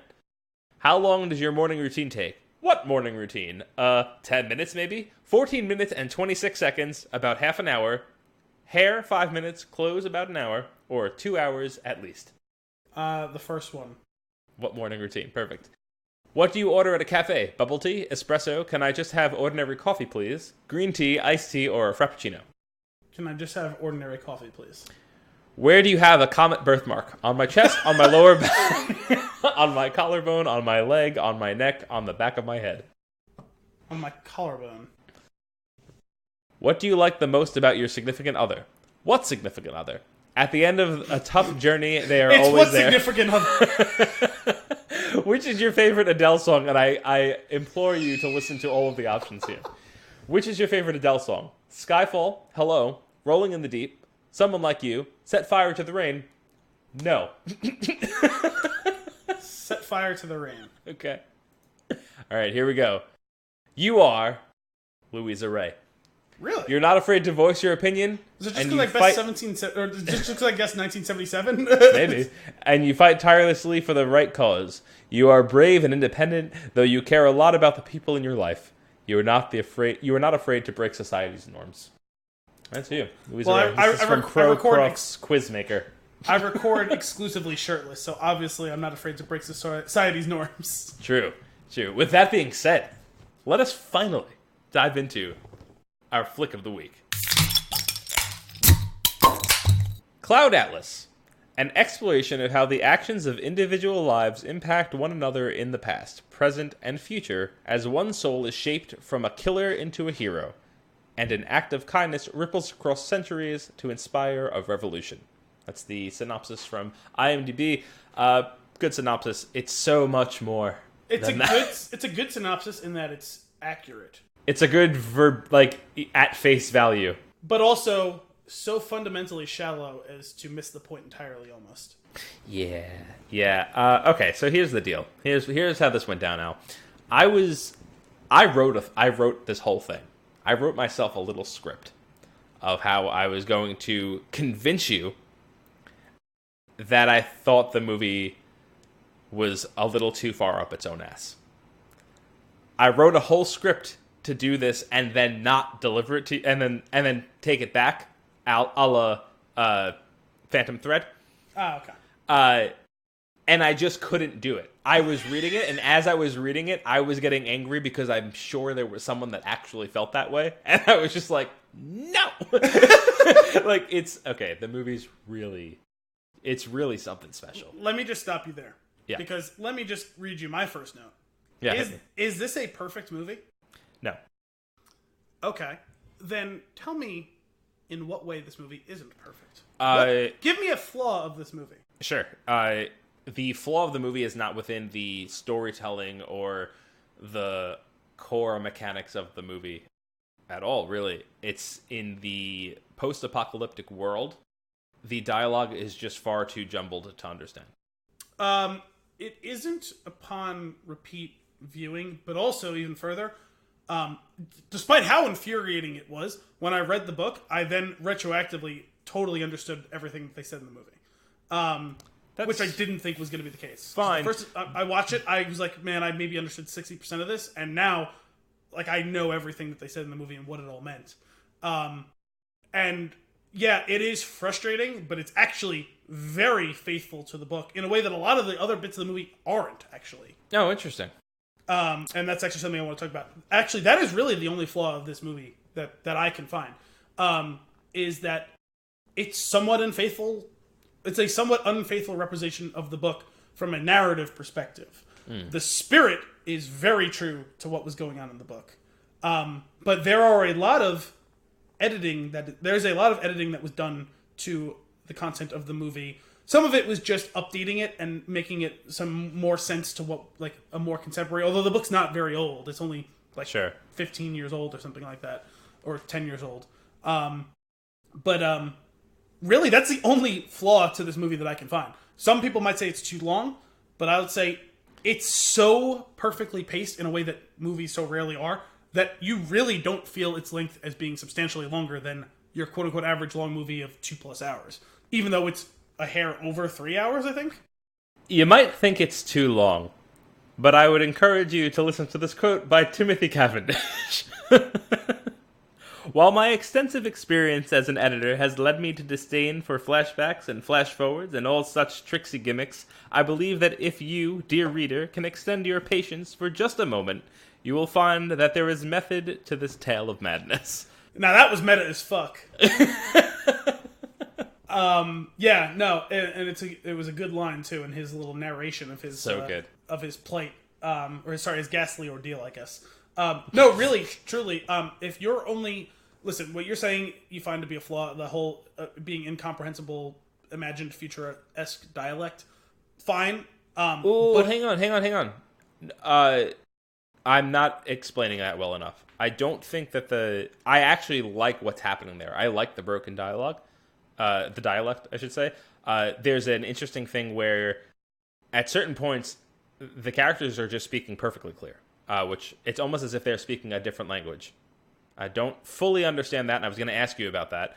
My problem with the weird dialect is not that I couldn't follow what they were saying, is that the recording of the vocals is muddy, and the sound editing is muddy, to the point where I can't actually discern some of the words. I understand that they're not in the right order, and that they're not properly... Like, the way that they speak is, like, it's almost broken, like they took words out of a sentence, but the sound is too muddy to actually understand the words that are being spoken, and that's what bothered me. It's a sound editing issue. There's an occasional line where that may be true, yes, but that is such a tiny flaw as to be rendered. It's not a tiny flaw when that's an entire portion of the film. Yeah, but I don't find that it to be the case across the entirety of those sequences. There's the odd occasional line where I would say that's probably true. That is the case across the entire thing, except for the situations when they are not speaking in that strange dialect, and that's what I want to know. They're always speaking in that. The only time there isn't is when Marinum is talking to the ship, and she's speaking normal English. There are times where Tom Hanks' character just speaks normally. No. I watch. You have to watch it and focus on that. Meaning normal thing. English, or his delivery is normal? Both. He's speaking perfectly fine in certain scenes when the dialogue is most pertinent. I disagree. I've seen the movie. Like, I'm gonna have to. I will find clips for it and send them to you of when it. Okay. And it's actually jarring how abrupt the change is. Yeah, I mean, you'd have to send me something specific. Okay. Like, is there a spare sentence where that's the case? Sure, but really, that's not the case. I will cut out the sequences when it happens, just to send them to you, because it's very strange, and I almost think that they did it because the times when that happens, it's very important to the plot, what's going on. So they wanted to make sure you don't miss it. That's what it felt like. But there's a lot of other important things. No, I know there totally is, and your brain catches up after a while, and even if you didn't hear it at first, you'll piece together things that are being said. That is, like I said, that's my flaw with the movie. It's and I'm not gonna be able to change my stance on that, because it was actually very frustrating to get through certain scenes because I couldn't understand what they were like. Not for lack of trying, it was just too muddy. I had seen the movie, and then I read the book, and then I watched it again. And I had zero issues watching those sequences the second time around because I knew what they were saying. Sure. Because a lot of the big lines in that sequence, and the whole movie really, are pulled straight from the page. Right. Although it took me reading the book to actually figure out what Halle Berry's character's name was in that. Really? In the future, because I was like, I remember like after having watched, when I started reading it, and like, someone's like this, I was like, oh my god, is that her name? I honestly thought they never said her name in the whole fucking movie. And they only say it like twice. And one time it is actually kind of mumbled under someone's breath. I will say, I mean, not to jump too far ahead here, but the whole prophecy sequence and then flashing back to the lines of the prophecy through scenes is really well done. Like, it's so good. Yeah. Well, especially because when you hear the prophecy, you're like, what the fuck did she just say? Yeah. And then you're just like, okay, crazy. Take your book with crayon writing and put that away. Also, like, I didn't even pick up on it the first time I saw it, and then I watched it. Oh, because you know what? I watched it on like a normal, like 720p like TV. And then I watched it the second time in my basement on the projector, and I was like, oh my god, her iris changed colors. Oh yeah, it's creepy. It's creepy. It's pretty cool, though. I don't want to worry too much about spoilers since the movie came out in, 2012? Yeah. So is there anything you want to say specifically before we like not worry about it? Guys, just sit down, block out 3 hours, turn your phone off, watch this movie. That is key. This is you need to actively participate in the movie. Yes. Specifically, I mean, the stuff in those futuristic, like, you need to actively participate and pay attention to what's going on. And you're not necessarily going to get all of it. And the thing is, you're not really supposed to, although if you really, really focus on it, you may have to even play it back once or twice. You'll figure out what it is they're saying. Everything that they're saying more or less makes sense. But, yeah, no, I mean, just it's a movie that's meant to be experienced, not just watched. And they do that with an incredible music mechanic that just works so well. And Well, that's why I said experience, because this movie, more than even any of their other work, even more than any of Edgar Wright's work, and I'm sure there's other people someone maybe like screaming at their phone or whatever they're listening to this on right now would be saying, you're missing this person, whatever. The synergy between the movie and the music in this is so inextricable to what's going on. If you took this music out and put just some generic background behind it, it would be a fine movie. It is such an inextricable part of what's going on.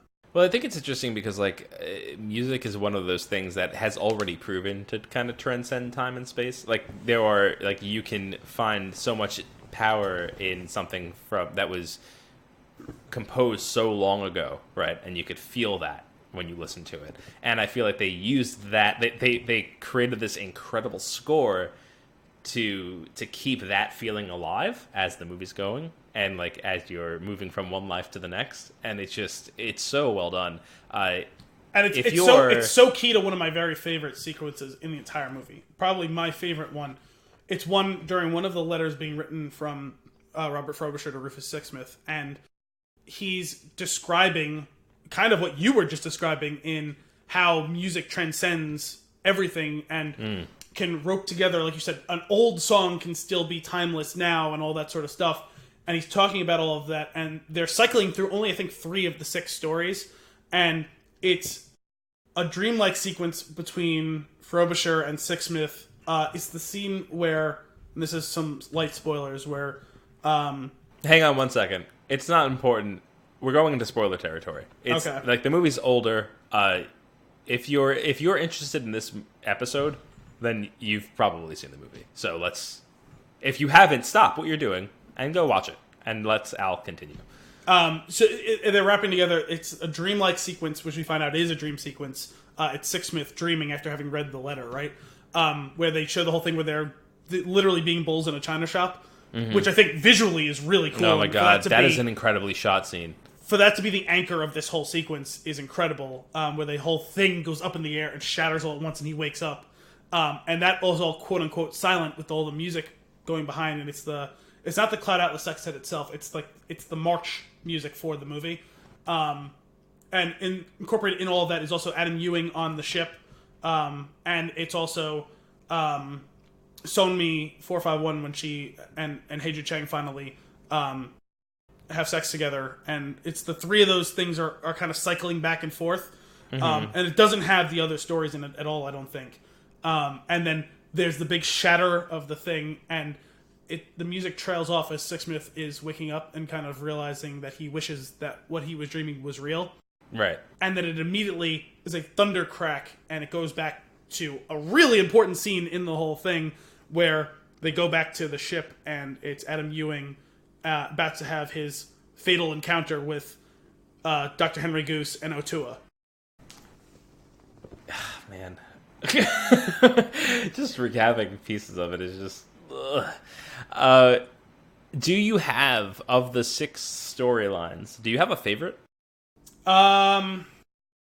That's tough because I favor certain ones for certain things. Yeah, I was feeling the same way when I tried to come up with an answer myself for the question and didn't really have one. I would say kind of my favorite in the perspective of from starting point to end point. It was one of the few happy endings. My favorite one might be the ghastly ordeal of Timothy Cavendish. It's also consistently the most comedic of them. Oh yeah, it's so funny. Even though it gets very dark, there is so many lighthearted moments, so many laugh out loud funny moments, and it also, this movie really, it's not the first time I'd seen Jim Broadbent in anything, but it's the first time I saw him so heavily featured in something. He is incredible. Oh my god, he is such a good actor, and it made me retroactively appreciate even more his admittedly much lighter performance in it's funny enough, you were just talking about finishing the Half-Blood Prince, but him in the movie version of the Half-Blood Prince, it made me appreciate him so much more in that role. He's a really good actor. He is fantastic. And I don't know, he was probably in a lot of things that I didn't see when he was a much younger man, because he's quite old now. Although I do vaguely recall him being in the Gangs of New York, but I didn't know who he was back then. I haven't seen that movie all the way through since like the year 2000 when it came out or whatever, which is problematic. Definitely worth us doing. He's in that that storyline. It's so funny. Like I love that because like as it goes on, you start to piece together what's happening. You start to get the singular narrative. You also start to get like the reincarnation of characters. But the fact that he doesn't like, why are these things like? Yeah, he hasn't made some great decisions in this life. But he's not the worst guy. Right, like, why are these horrible things happening to me? And he never really asks the question, it doesn't seem. Well, I think because he does realize to a certain extent that he's he not great. Deserve to pay some penance for the transgressions against his brother, even though he realizes that he's paying and more interest probably than he deserves. Right. Oh, man, it's so funny. That really is, it's a super entertaining segment. There's also, I think, a sense of surrealism where I think he's kind of still waiting to wake up at some point. Like, how is this happening to me? Like, how is this even a thing that could happen to anyone, let alone me? But, like, everything about it is it's so absurd from, like, when he's just like, this is preposterous, and he's just leaving, which I think is great, right? Well, the whole first sequence, I think, kicks it off to everything you can expect. With Tom Hanks throwing a critic off the balcony and murdering him because he reviewed his book poorly. Tequila, couple of fingers. Couple of fingers. I love how he does the thing. Everything it sets the tone for some of the really like clever writing in the whole thing, specifically like dialogue from a dialogue perspective. You know, what is a critic but someone who reads quickly, arrogantly, but never wisely? Right, and he's so proud of himself for that line. It's so funny to say that in the movie because they knew as they were making it that it wasn't going to be super well received by everybody. Yeah. Because people were going to... That is a line straight from the book, too, though. Yeah. And the book... I know, but it's heavy. It's like, it's very front and center in the movie. Well, this book was this book and movie were both critically received well. And the movie even more so than the book, actually. But it didn't succeed commercially. But the only reason I actually ever gave this a fair shake sometime after I had initially been interested in it when it was coming out, and I didn't know it was based on a book at the time, was because of a reviewer who I like was basically did the thing we did. It's like, whatever you're doing, stop what you're doing now, watch this movie, and then come back and let's talk about it. Like, right. And I was like, and then I just kept watching because it was spoiler free. So I just kept watching it, and I was like, okay, this is intriguing in a way. Like the almost giddiness with which he's talking about this movie makes me excited for it in a way that I didn't think I could be. Where I was just like kind of like intrigued, and now it's like, okay, like I really want to see this, and it's like, I'm so glad that I took the chance on it that I did because it's become such an important movie in my own movie watching life. I love this movie so much. We're gonna have a section later where we just talk about quotes and great lines in the movie because like me and my brother and my sister drop these lines all the time in like our everyday life, even though some of them don't even apply very well, although a lot of them do. But yeah, that whole sequence or that whole vignette in the movie is probably my favorite one, just because it's the most lighthearted of them. Though it has its darkness, and all of them do. It is the one that ends happiest, I think. Everyone kind of gets what they deserve, for good and bad. Where I don't necessarily think that's the case in all the other ones. Not that that's a bad thing. It's just if you're going to make me pick my favorite one. And there's aspects of some of the other ones that I love, even though they do end much more darkly for some or all of the characters. Yeah, that's true. I do love that line, that storyline. I'm drawn to the romance storyline. What's his name? Robert Frobisher and Rufus Sixsmith. That line, I just think there's just something. It's so it's like hauntingly beautiful. Like that whole thing. It's funny because I've always felt, after having fully embraced this movie, that each of these 6 stories were interesting enough that you could have made a full movie about each of them. Not a 3-hour movie about each of them, maybe, but you could have made a standalone movie about each of them, and they would have been compelling in their own way. And that's the one that I would have been least likely to just sit down and watch if it was its own movie. But this movie couldn't have existed without it. And I don't regret in any way, shape, or form watching those parts of it. Sure. Oh, that's interesting. So how do you want to go about this? Because there's so much to go through. Should we try to focus on each storyline one piece at a time? And like, if I things think we pop can up, jump. I think we can jump back and forth between those things because I want to actually tackle next talking about the structure of this movie because it's so unique. Just like big picture, and also to talk about for anyone who has seen the movie or is listening and who would like to go see the movie to understand the difference between the book and the movie and why it makes sense in each format. Because the book is more longer form, right? It's a almost 700-page novel, I think, or something like that. The structure of the movie, they start with it's so weird that they do the prologue thing, right? Where they basically give you something very spoiler heavy, a little bit of narration for each one from the perspective of the character who is the main character of each one. Then they give you a title card, and then they jump back to chronologically what is the first story in the line. So these take place in the 1850s, the 1930s, the 1970s, present day, more or less, about 150 years from now, and then quite some time after that in a post-apocalyptic future. And they introduce them to you in that order in the movie. Mm-hmm. And in the book, it's delivered in the same way, although it sticks to that bit. They don't jump back and forth between the storylines. And I think that works in the book, but it would not work in the movie at all. It'd be too jarring, and it would for a movie lose this long. For a movie this long, it wouldn't work. And also, there's real reasons why, because they pair off sequences, or not more than pair, they triplicate, quadruplicate, like sections of the movie, not just narratively but thematically, in a really cool way. Like in the sequence I was talking about before, where like that one thing with the music plays in so well with the three things they're talking about, and the narration of Frobisher writing the letter to Sixsmith works in such a way that it wouldn't have necessarily made as much sense in the book, because those things need to be quick cut with that one narration over the top of it.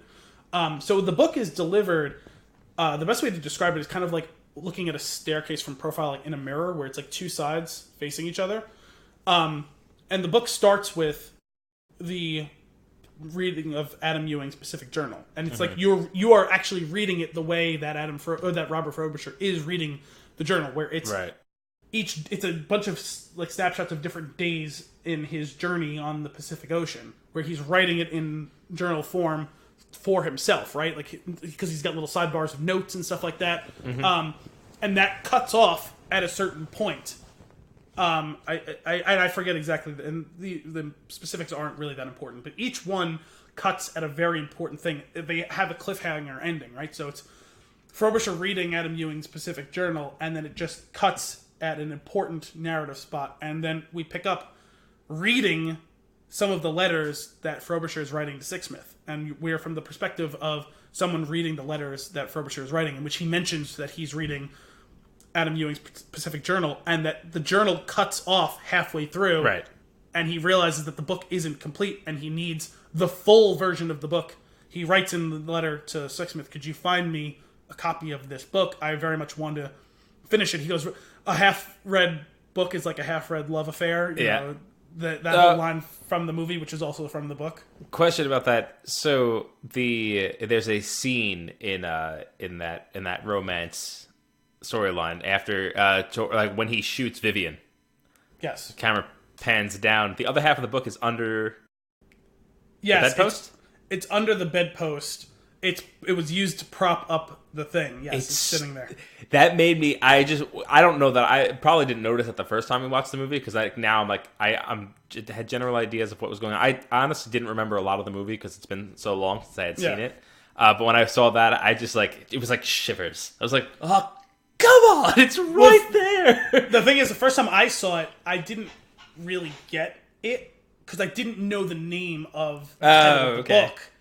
And you see it along the spine with gold lettering very thinly, and it's like, oh wow, and that level of attention to detail is incredible, right? And there's so many instances of that in this movie. So he's writing the letter to Sixsmith about that, and I forget where that cuts off, but that whole story is being delivered from Louisa Ray reading the letters that she had gotten from the old Rufus Sixsmith, but she runs out of letters. She doesn't know where the rest of them are. And so her story is being delivered in Half-Lives, a Louisa Ray novel. The little kid Javier, who's friends with her in the movie, who jumps into her balcony, all that, he grows up to become a thriller writer, and he writes about all these different things that she did. And so she's reading the letters, and they get cut off, and the book cuts off as this has been submitted to Timothy Cavendish, who is a publisher. The manuscript has been submitted to him, and his incarceration stops at the time that he reads the point where she gets forced off the bridge by Bill Smoke. Okay. So again, cliffhanger. Yeah. And then Timothy Cavendish is talking about his whole ordeal. It gets made into a movie, and oh my god, it's actually something in the. Can book we just for quickly the Tom Hanks playing the character within the movie is just it's so over the top. it's so over the top. I love it. And the music that swells as he storms out with his chest into out the sun when he walks out of the door into the sun. And I do love that they have the kind of callback effect of him narrating the end about him being in exile, like Solzhenitsyn in Vermont, and they have the same narration by Timothy Cavendish himself to finish his story. I think that is so cool for some reason. So he's reading the thing, and in the book, unlike in the movie, he actually has a minor stroke while he's in the Aurora house. Oh, okay. And so what was happening is Sonmi 451 was watching that movie, remember? And at that time, she gets cut off and has to stop watching the movie. She has to pick up sticks and run out. Her story happens over a much longer timeline in the book. And that's the one that's the most heavily edited. And we were talking about how this isn't the most faithful to the specifics of the narrative. In that case, and in some of the other cases of the editing that they did, I found it to be seamlessly improved from the book. Having read and watched, the book is really good, but it is even darker than the movie. And at times, specifically in the Sonmi story, it's very confusing to follow what's happening. It's basically the whole thing. It starts off the same way, where it's like, right, she was the fabricant that Union was trying to get to become a full-blown human to prove that these clones should be treated like real humans, not like property. And it turns out to be a false flag operation in the book, where Union was actually started by an agent provocateur by the government itself to attract and lure the dissidents out so that they could all be wiped out in one. Oh, interesting. So it's actually kind of annoying. I'm kind of okay with that, although I prefer the way the movie did it by making it a more sincere effort. But I would have been kind of okay, but the way that the news is delivered is almost like implied at the end. So I actually had to go back and read it. Like, wait, what the fuck is going on? And I was looking again. I'm like, oh, it's all fake. That's annoying. And you just go, oh. Yeah, because it wasn't delivered as clearly as I would have liked if that's the reveal. You know what I mean? Yeah. So she's watching the movie, whatever, it gets cut off there. And then we get to the final piece, the anchor of the whole thing is Zachary, it's Lucia's Crossing, and everything after is what the chapter's called in the book. And it's the way that the beginning of the movie starts with Zachary starting to tell his tale. Old Zachary telling his tale, and then it's a flashback to him telling the tale. But that whole story is delivered start to finish. And then it starts unraveling back as Sonmi has been captured. She's given her whole thing to the archivist. And her final request is to watch the rest of the movie. So she gets to watch the rest of the ghastly ordeal of Timothy Cavendish. Which then rolls back into that sequence, which rolls back into the... So when he escapes and he finally gets free and clear, he finishes reading the Louisa Ray novel, publishes it, along with him writing his movie, the script for his movie about himself. Right. And then him finishing reading the manuscript is us seeing the rest of the story about Louisa Ray. And at the end of it, I don't know if you remember the end, Rufus Sixsmith's niece gives her the last few letters that she didn't have. So she gets to read the rest of the letters, which dictates how Frobisher had escaped, finished writing the Cloud Atlas Sextet, and then kills himself and leaves the last letter for Sixsmith. And he talks about the ending of having read the Pacific Journal, so it ends with the ending of the Pacific Journal. That's pretty cool. It makes me want to read it just to experience the story in that sequence, because I feel like it'd be kind of interesting. It is. It was really cool in book form. It would not have worked in this movie. Oh yeah, I don't think so. But so you touched on a lot of things because you basically went through the whole movie there. That's why I said let's hold off on that, because now we can kind of pick and choose where we want to go. So let's do. Let me know how you feel about this. Let's just focus on let's out of a hat pick out some insanely powerful moments, and we can work off of that. Because in my mind, so when Robert kills himself, there's something, I don't know how this works in the book, but there's something incredible about the way that they shoot that, and how his lover's seconds, I can't think of his, I lost his name. Sixsmith is like seconds away from being there before he does it, and just the timing of everything and the sound, while it's not crazy sound design, like it's not super loud or anything, but it's so deafening. Yeah. In that what it represents. And it's also, at this point, we've seen some good and bad for all of our characters, but we're not quite to the end. Yeah. So you're rooting for Sixsmith to make it and for him to convince him otherwise. Mm-hmm. But you should know he's not going to succeed. Right.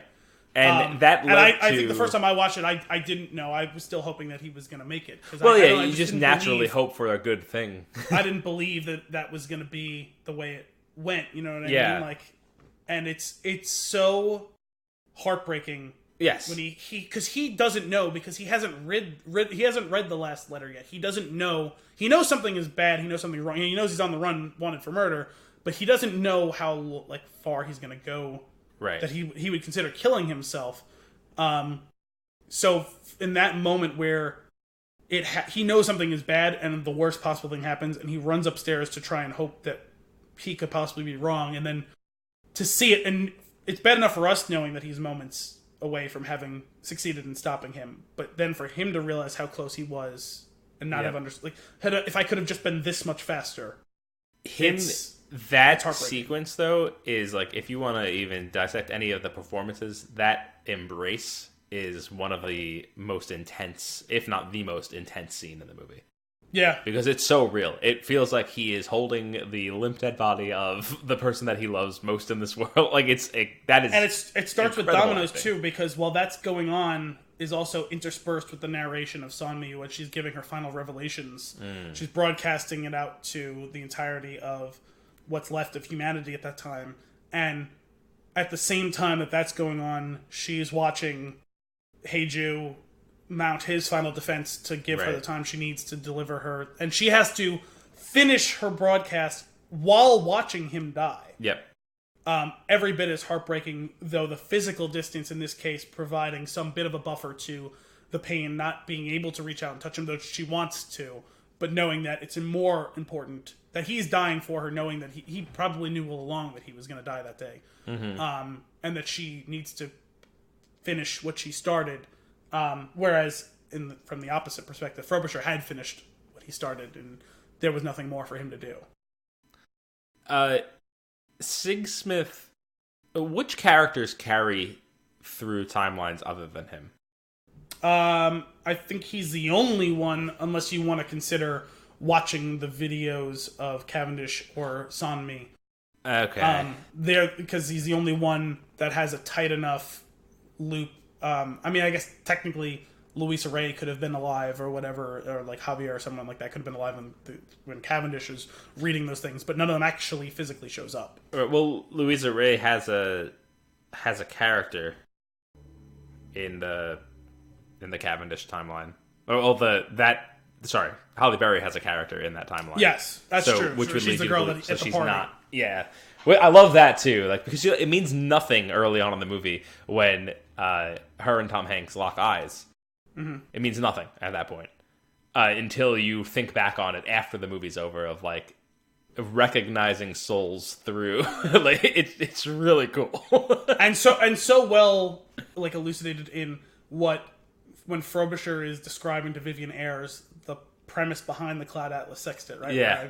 I envisioned souls meeting each other again and again and again across different lifetimes, and they continue to come back together and then separate and come back together as it all goes along. And those two characters never see each other again in the Cavendish timeline. That doesn't really matter, but when we consider how important the two of them will be, as Zachary and Merinim, in hundreds of years from now, how important it is. And I think it's important that Sixsmith be the one to physically carry it from the Frobisher timeline to the Louisa Ray timeline.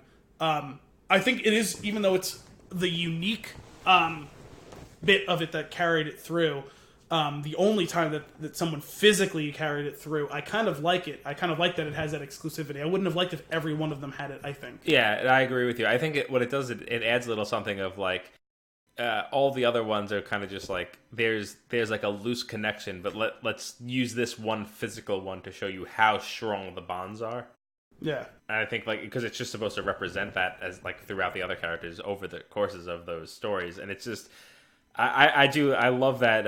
I love the characters connecting for a second across the timeline. Like when they are in when Louisa Ray goes and gets the album, and it's Frobisher, and yeah, like, it's Ben Whishaw is playing the hippie who's selling her the, even though it's his character is Robert Frobisher who wrote the thing itself.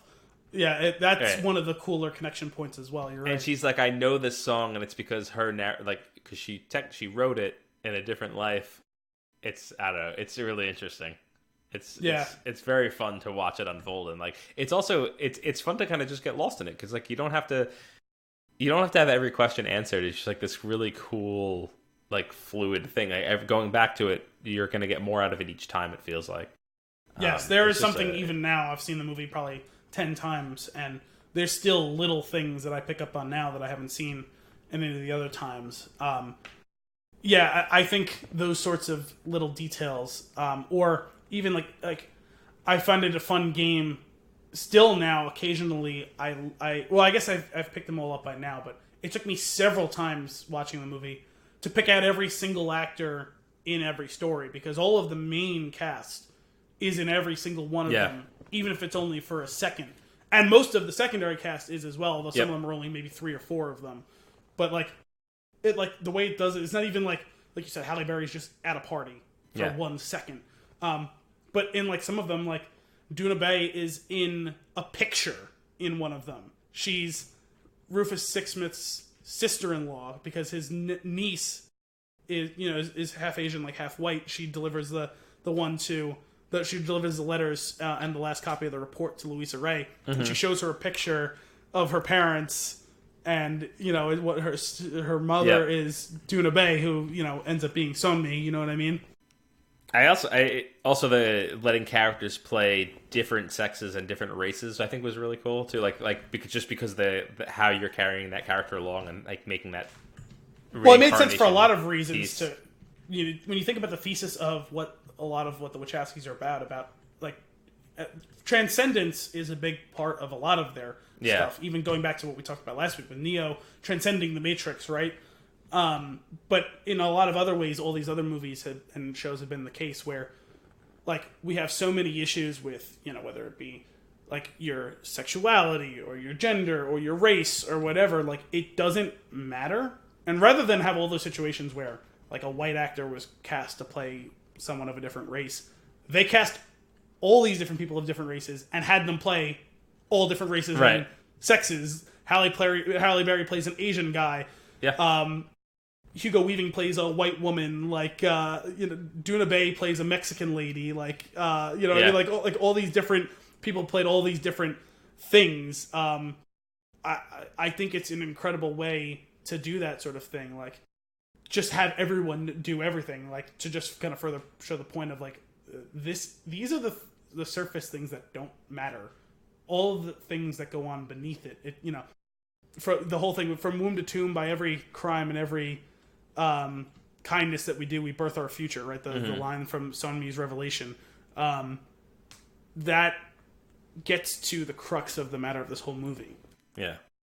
So there's something I have written down here that I'm curious what your take is on it. So like it's funny that you actually brought that line up, because it's perfect for what I'm about to discuss with you. So Hugo Weaving, he still criminally underrated.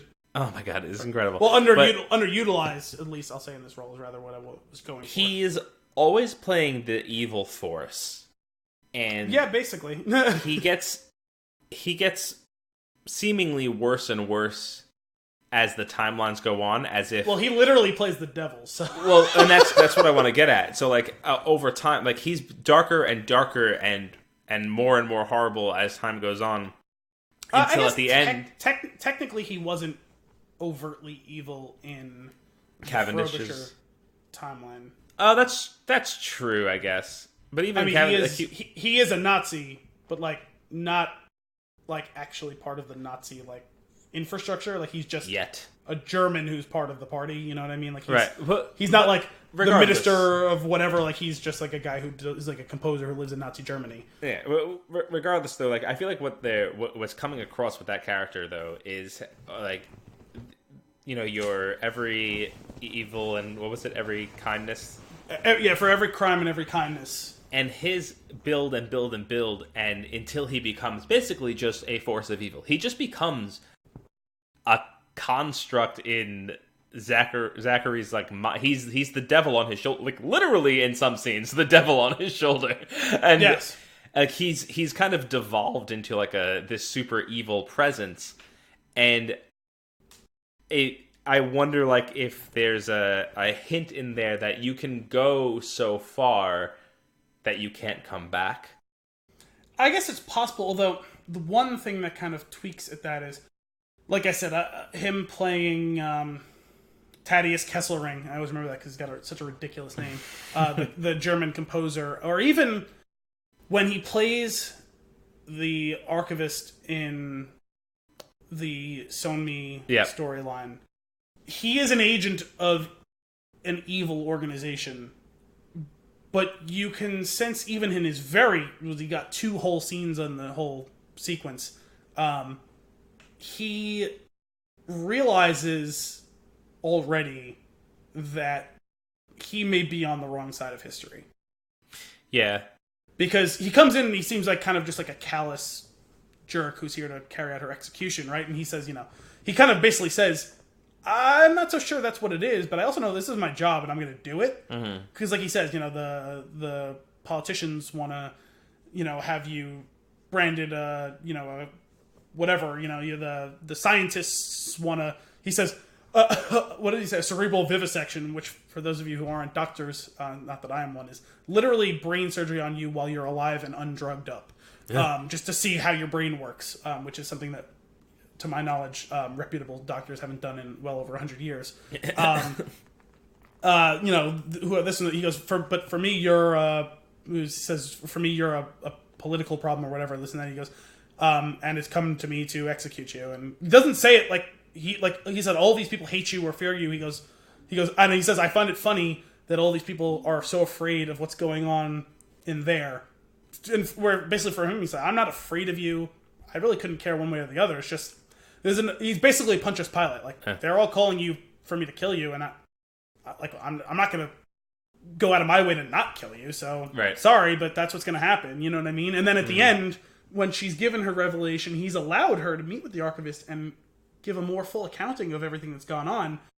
And I actually always read that as a kind of a dual, or even maybe a triple layered thing, when at the end of it, she's the archivist, played by James D'Arcy, says to her, you had to know that your whole scheme wasn't going to work out. Why do it? And she says, to make sure the truth got out there. And he goes, well, what if no one ever believes it? And she goes, somebody already does. And that's I like that line. A layered line because, one, she already knows that the archivist himself does. Right. He knows that this is the truth because how could anyone, let alone a fabricant who's been awakened in the last year, possibly had the imagination to come up with that story? Like, too much of it rings true for it to not be true. Where if there could be an exaggeration of a point here or there, but the premise has to be true. And I think when you see, like, the Hugo Weaving character smiles as she's being led, and she doesn't fight, she just walks out and accepts, like, I've done my part, and I lay down my guns, my war is over, I have nothing left to live for, my one true love is dead, and my one true great work in this life has been done, and I know that things will be better tomorrow than they are today, not for me, but for everyone else. And he smiles while she's being led to her execution, and it's not bloodlust, it's respect. And it's, man, I underestimated you. I understand now why everyone was afraid of you, and they should be. And we should be afraid. And when you consider that everything that happens after that is an uprising, revolution, and the end of all civilization as we know it, you understand the gravity of what she was a part of. Yeah. And he understands it in that moment, that things are about to change. You know, it's funny. I've been thinking a little bit about you. You're talking about the book and how the rebellion is kind of like a farce, right? Like it's which sucks to me because I like the rebellion being a representation of a multitude of drops. Yes. And so like taking that, I feel like the book would have taken that away from that. Maybe, but well, the thing is, in the end, she accepts that that's the case, but she basically says, I don't think it matters. I think that they let me go too far. Like, I think she realizes that, listen, yeah, there were some people who had some problems, but the truth is out there now. You guys misjudged where this was all going. Right. And I'm going to die, and I feel betrayed in all of that, because in that case, Heiju is directly the one who's betraying her. Which is one of the reasons I don't like it. Yeah. But she realizes that what she set in motion, it probably wouldn't have happened as quickly as it did in the movie version of it, but things are going to change. And in the end, she got to live a more full life for a couple of years. They actually go more into detail. The whole thing with the soap and feeding the fabricants is actually, it was doping them so that they weren't smart enough to realize. They were actually creating fully viable clones that would have self-actualized like humans, and the only way to keep them down was to dope them up. It's more overt in the book. That from that perspective, that actually probably makes more sense. But that's cool. Oh man, that's so crazy. It's so crazy. But anyway, so like I was thinking about like Hugo Weaving's character. I thought about him as like there were two things about it. Either like him becoming so evil that it just like he turns into a force of evil. That's one. Yeah. That's one concept. The other is that the movie thus far, the story thus far, is showing you people and soul like moving through time and space from person to person, from body to body. But I think it was also showing in that particular character, I feel like it shows you it could also be more of a force than an actual being. Yeah. And which I thought was interesting as well. I actually think they maybe, even though he's so good at playing villains, which is why he's played them so often, I think it's what he finds most interesting. I think he said that too. But I think they may have even done him a slight disservice in this movie. And I understand he's not, quote unquote, actually one of the leads because he doesn't get to be the lead of any of the stories. But if you notice, everyone else gets a turn as the villain or the protagonist, basically. Or I'll say someone who's slightly on the more villainous side or on the more, good side. Like Tom Hanks plays Zachary, who is the protagonist of his story, and then he plays Dr. Henry Goose, who is unquestionably the villain of that story. That I think that they did a disservice by not allowing him to play something that's better even than neutral, right? Like his best version was a relatively neutral character in service of evil, whether or not he was actually advancing the evil of that plot. I do wonder if it's more for like your bearings. Like they had a character that portrayed mostly evil throughout, and then Tom Hanks' character goes up and down. He's constantly riding this roller coaster back and forth. And in his final storyline, he's riding it back and forth through cowardice, like throughout that one storyline, which was interesting. But then you also have like Hugh Grant's character is pretty much bad through it. Yeah, but again, he's also like a very secondary, even tertiary character. You know what I mean? Then you have Jim Sturgis, who is always good, right? Yeah, actually, I guess so. And then, especially in the farce storyline, where he's the hooligan that crushes Hugo Weaving's character with the keg, which is fantastic. And then I'll let you down. it's so good. I don't know. It's. I feel like there's certain characters like that maintained. Yeah, I guess that's true. Some of them ended up more good than others. Some of them, they're in their other turns, they were just kind of more inconsequential. But like, I even thought like Halle Berry got to be Louisa, and then she got to be joined up with the Zachary story on the side of good, and then I guess she wasn't bad, but she was certainly morally questionable in the Neo Soul storyline. Though you could very easily have missed her. She's the creepy doctor who cuts the thing off of her neck. Yep. Although technically as Jocasta, she's not exactly the best person. Which one is that? Not Vivian Ayers' wife. Oh, yeah. Yeah. It's so cool. I just want to keep watching it. Yeah. I do find some interest in getting into some of the performances. Mm-hmm. I think it's incredible that if you had just listed everyone, oh, these are all the people, like a lot of people were like, oh, Tom Hanks was completely crushed in this movie, like he's such a great actor, and he is a great actor. I love Tom Hanks. Mm-hmm. But as far as rating the performances of everyone, probably like the fifth best actor in this movie.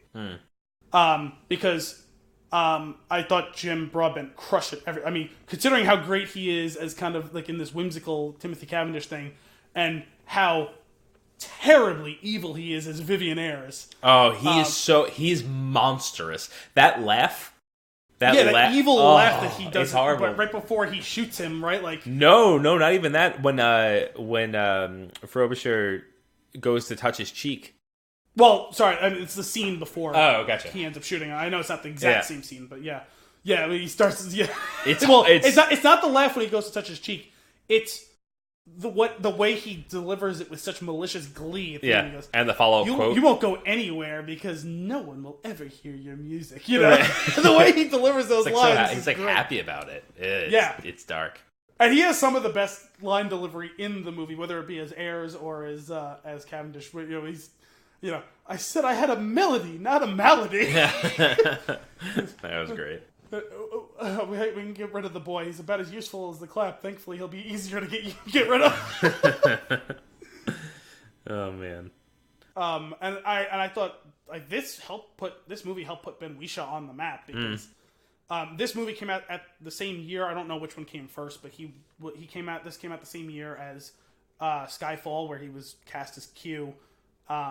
I had never heard of him before either of these movies came out. I guess had I seen this before I had already seen Skyfall, because I remember like making the association. I was like, oh, that's what's his name from Cloud Atlas. And I like both those movies come out at the same time. Set him off. I mean, he's voices Paddington in those movies, and those movies like beloved. Mm-hmm. And he's had a recurring role as Q in James Bond, which is like one of the biggest movie things ever. I watched some show. Actually, it's funny because they kind of reoccurred in the whole thing. This show London Spy was like a mini series. Him and Jim Broadbent are in it, and they again kind of end up involved a little together, which is interesting. That should be like a recurring thing. Yeah. But I thought he was great. I thought Jim Sturgis as both Adam Ewing and as Heiju Chang was really good. Mm-hmm. Adam Ewing character is awesome. And this he is, or at least very interesting. Watching, he's the one who gets probably the best journey, right? Where he's kind of just thinks he can be above the fray, and by the end of it, he's like, no. If someone like me who has the opportunity to fix something doesn't do it, then no one will. Yeah. And I'm tired of watching all of this bullshit go on around me. Well, I like what I love about that storyline, the 1850s one. One of the lines when Otua is telling him that by not doing anything, he's doing something. I like just that. Yeah, that exactly speaks to what I was talking about. Like, with the knife up to his throat, like just cut my throat, because that's literally what you're like. I'd rather die now in the next 90 seconds than have to drown or get eaten by a shark. Like, oh man! And if you don't help me now, that will be my fate, unquestionably. Is him running across that sail, diving off of it, and dropping it the coolest scene in the movie? Like, what? It's pretty incredible. But you're right. Like that whole line, if you don't help me, you kill I just the same. Yeah. It's like the line from that Rush song, right? If you choose not to decide, you've still made a choice, and that's what Adam Ewing has to grapple with, which is a really interesting bit of character development. And I also like thinking about this movie. This movie brought Doona Bae to American audiences. She was exclusively a Korean actress. She was in, was it The Host, that Bong Joon-ho movie? He's like a famous South Korean director. He did Snowpiercer. I don't know if you saw that movie. No, that's on my list though. Have you seen that? No, Dominic saw it. I watched a very little bit of it when he was watching it. And I know now they're making like a show based on it too. But like that's probably the most famous movie that he made amongst American audiences. I know he did Okja, which is a famous movie. The Host is a really famous movie. I guess that's what put him on the map. But he's like one of like the 2 or 3 really, really famous like South Korean directors. And like she was in a bunch of like South Korean movies. She was one of the leads in that movie, I think. And now she does Wachowski stuff. She had a bit part in Jupiter Ascending. She was one of the leads in Sense8. She was really good in that as well, playing a very different character. But she's a good actress. Nice. I mean, when you watch her, I guess she, along with Adam Ewing, has two of the best actual like character arcs, right? Where she starts off as a meek slave, essentially, and becomes a confident revolutionary. Yeah. And she plays all of the points in between that. The fear, the strength, all of it. You know what I mean? Someone learning how to be a human and then watch that humanity ultimately stolen from her when she's finally fully self-actualized is a lot to take in. Oh, man. So this movie has some incredible quotes. I know you wanted to get through some of them. Oh, yeah. Are there any in particular that you wanted to jump into? Oh, I have a bunch, so why don't you give me one of yours? I mean, we've said it already a couple times, but what is an ocean but a multitude of drops? I would get that tattooed on me. It's great. And really, and that's one of those ones where it's like, that's such a great line on its own, but the lines that come before it is what I was alluding to earlier about how some of the dialogue is so incredible. And those are all really attributable to David Mitchell. Most of the best lines were pulled from the page. And it's the whole thing that Ewing's father-in-law, Haskell Moore, who someone we hear about from the very beginning of his storyline, and we finally see him at the end, again, of course, played by Hugo Weaving, and very well in his one whole scene in the movie. Yeah, there's a natural order to this world, and those who try to upend it do not fare well. This movement will never survive. If you join them, you and your entire family will be shunned. At best, you'll exist as pariah to be spat at and beaten at. At worst, to be lynched or crucified. And for what? For what? No matter what you do, will never amount to anything more than a single drop in a limitless ocean. And then for barely a pause, for Adam Ewing to come right back with that fucking... Right. What is an ocean but a multitude of drops? I mean, that call and response. It looks like he was physically punched. Yeah, it was the KO. It's incredible. And just Hugo Weaving's delivery of that whole little soliloquy is a masterclass. He is the soliloquy master. But there's another line that when I listened to it the other night when I was watching, I was just like, it's so good. Is truth is singular, its versions are mistruths, and I was just it is a great line. Not necessarily a quotable line in the sense that it doesn't have a lot of application per se in your everyday life, but a hell of a line. Yeah. And like there's a bunch of those sorts of like like the whole Soylent Green is made of people, reference to obviously a famous movie, just the way that he does it. Soylent Green is made of people. Yeah. But I will say one that me and Dominic do use all the time is, how's that for an ending that's flat and inane beyond belief? And delivered by one of the most ridiculously comical scenes in the movie. Yes. Again, pitch black comedy, because it was delivered to a man who was just thrown off a balcony and splattered. Couple of fingers. Which I will be doing from now on when I order a drink. the finger Couple thing? of fingers. One of the ones that's recurring through the movie in a couple of different storylines, the weaker meat that the strong do eat. Yep. And it's always delivered in such a creepy way. Yes. In one case, literally by a cannibal about to eat someone. Yep. All boundaries I know. are conventions waiting to be transcended. That was part of the sequence that I was alluding to. My favorite one of the movie. Mm-hmm. I love Mr. Meeks. His whole thing. I know. Well, there's that. I love his whole little speech. The look on Jim Robbins' face when he double takes and realizes, oh my god. But his whole little thing that he says split up across two scenes in the bar is great. But I just love, because again, this is one that we use in real life and you can use. We're in need of a wee bit of assistance. The true. Mm-hmm. You mentioned it before, but what if nobody believes your story? Somebody already does. I know, it's great. I love the this is a violation of the Ruddy Anti-Incarceration Act, and I will not be subjected to criminal abuse. Oh, man. You're the genius. You're the Ruddy Bloody genius. Oh, that when not Cavendish, Vivian. Yeah. And he says, that's the music from my dream. And I'm like, I was like, I had forgotten about watching this movie already, so I forgot where that goes. And I was like, oh, great, now he gets to become, like, he explained to him, like, that he's actually, like, a musical genius. And then where it goes, I was just like, oh, screw you, guy. Like, you suck. Well, the great thing about that, too, is in the book, it's a little bit more veiled.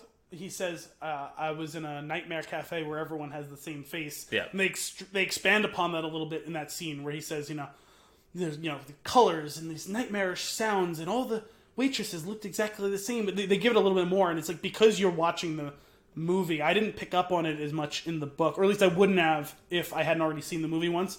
But the fact that he's describing in detail what Papa Songs looks like is that little bit of almost supernaturalness where, like, things actually bled backwards in time. Mm-hmm. You know what I mean? I thought that was really cool. Yeah.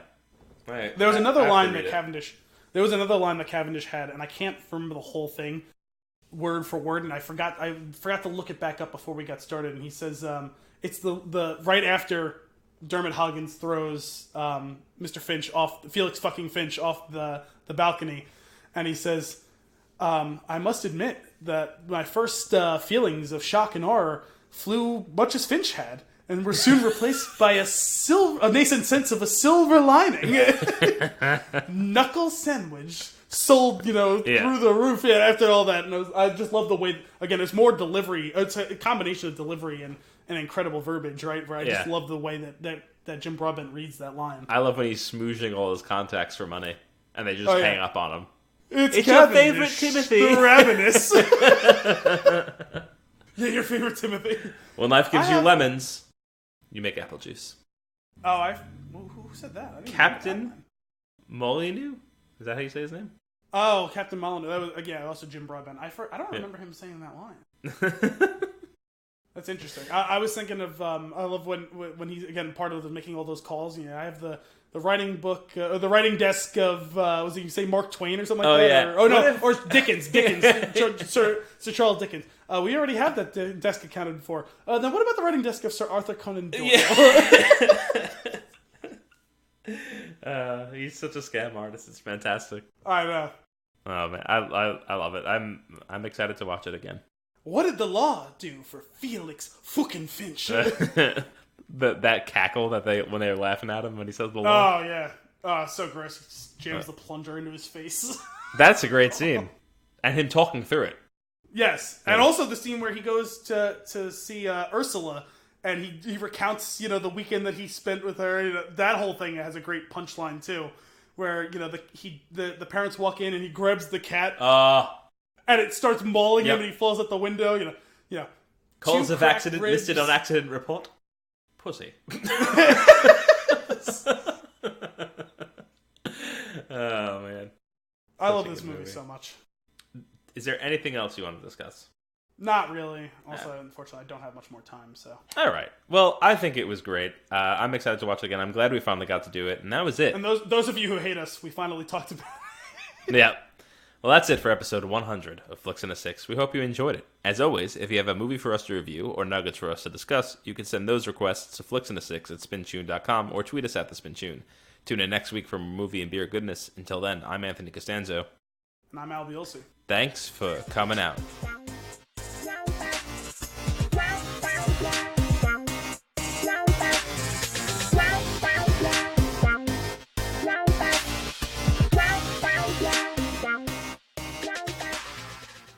Soylent Green is people! Soylent Green is made of people!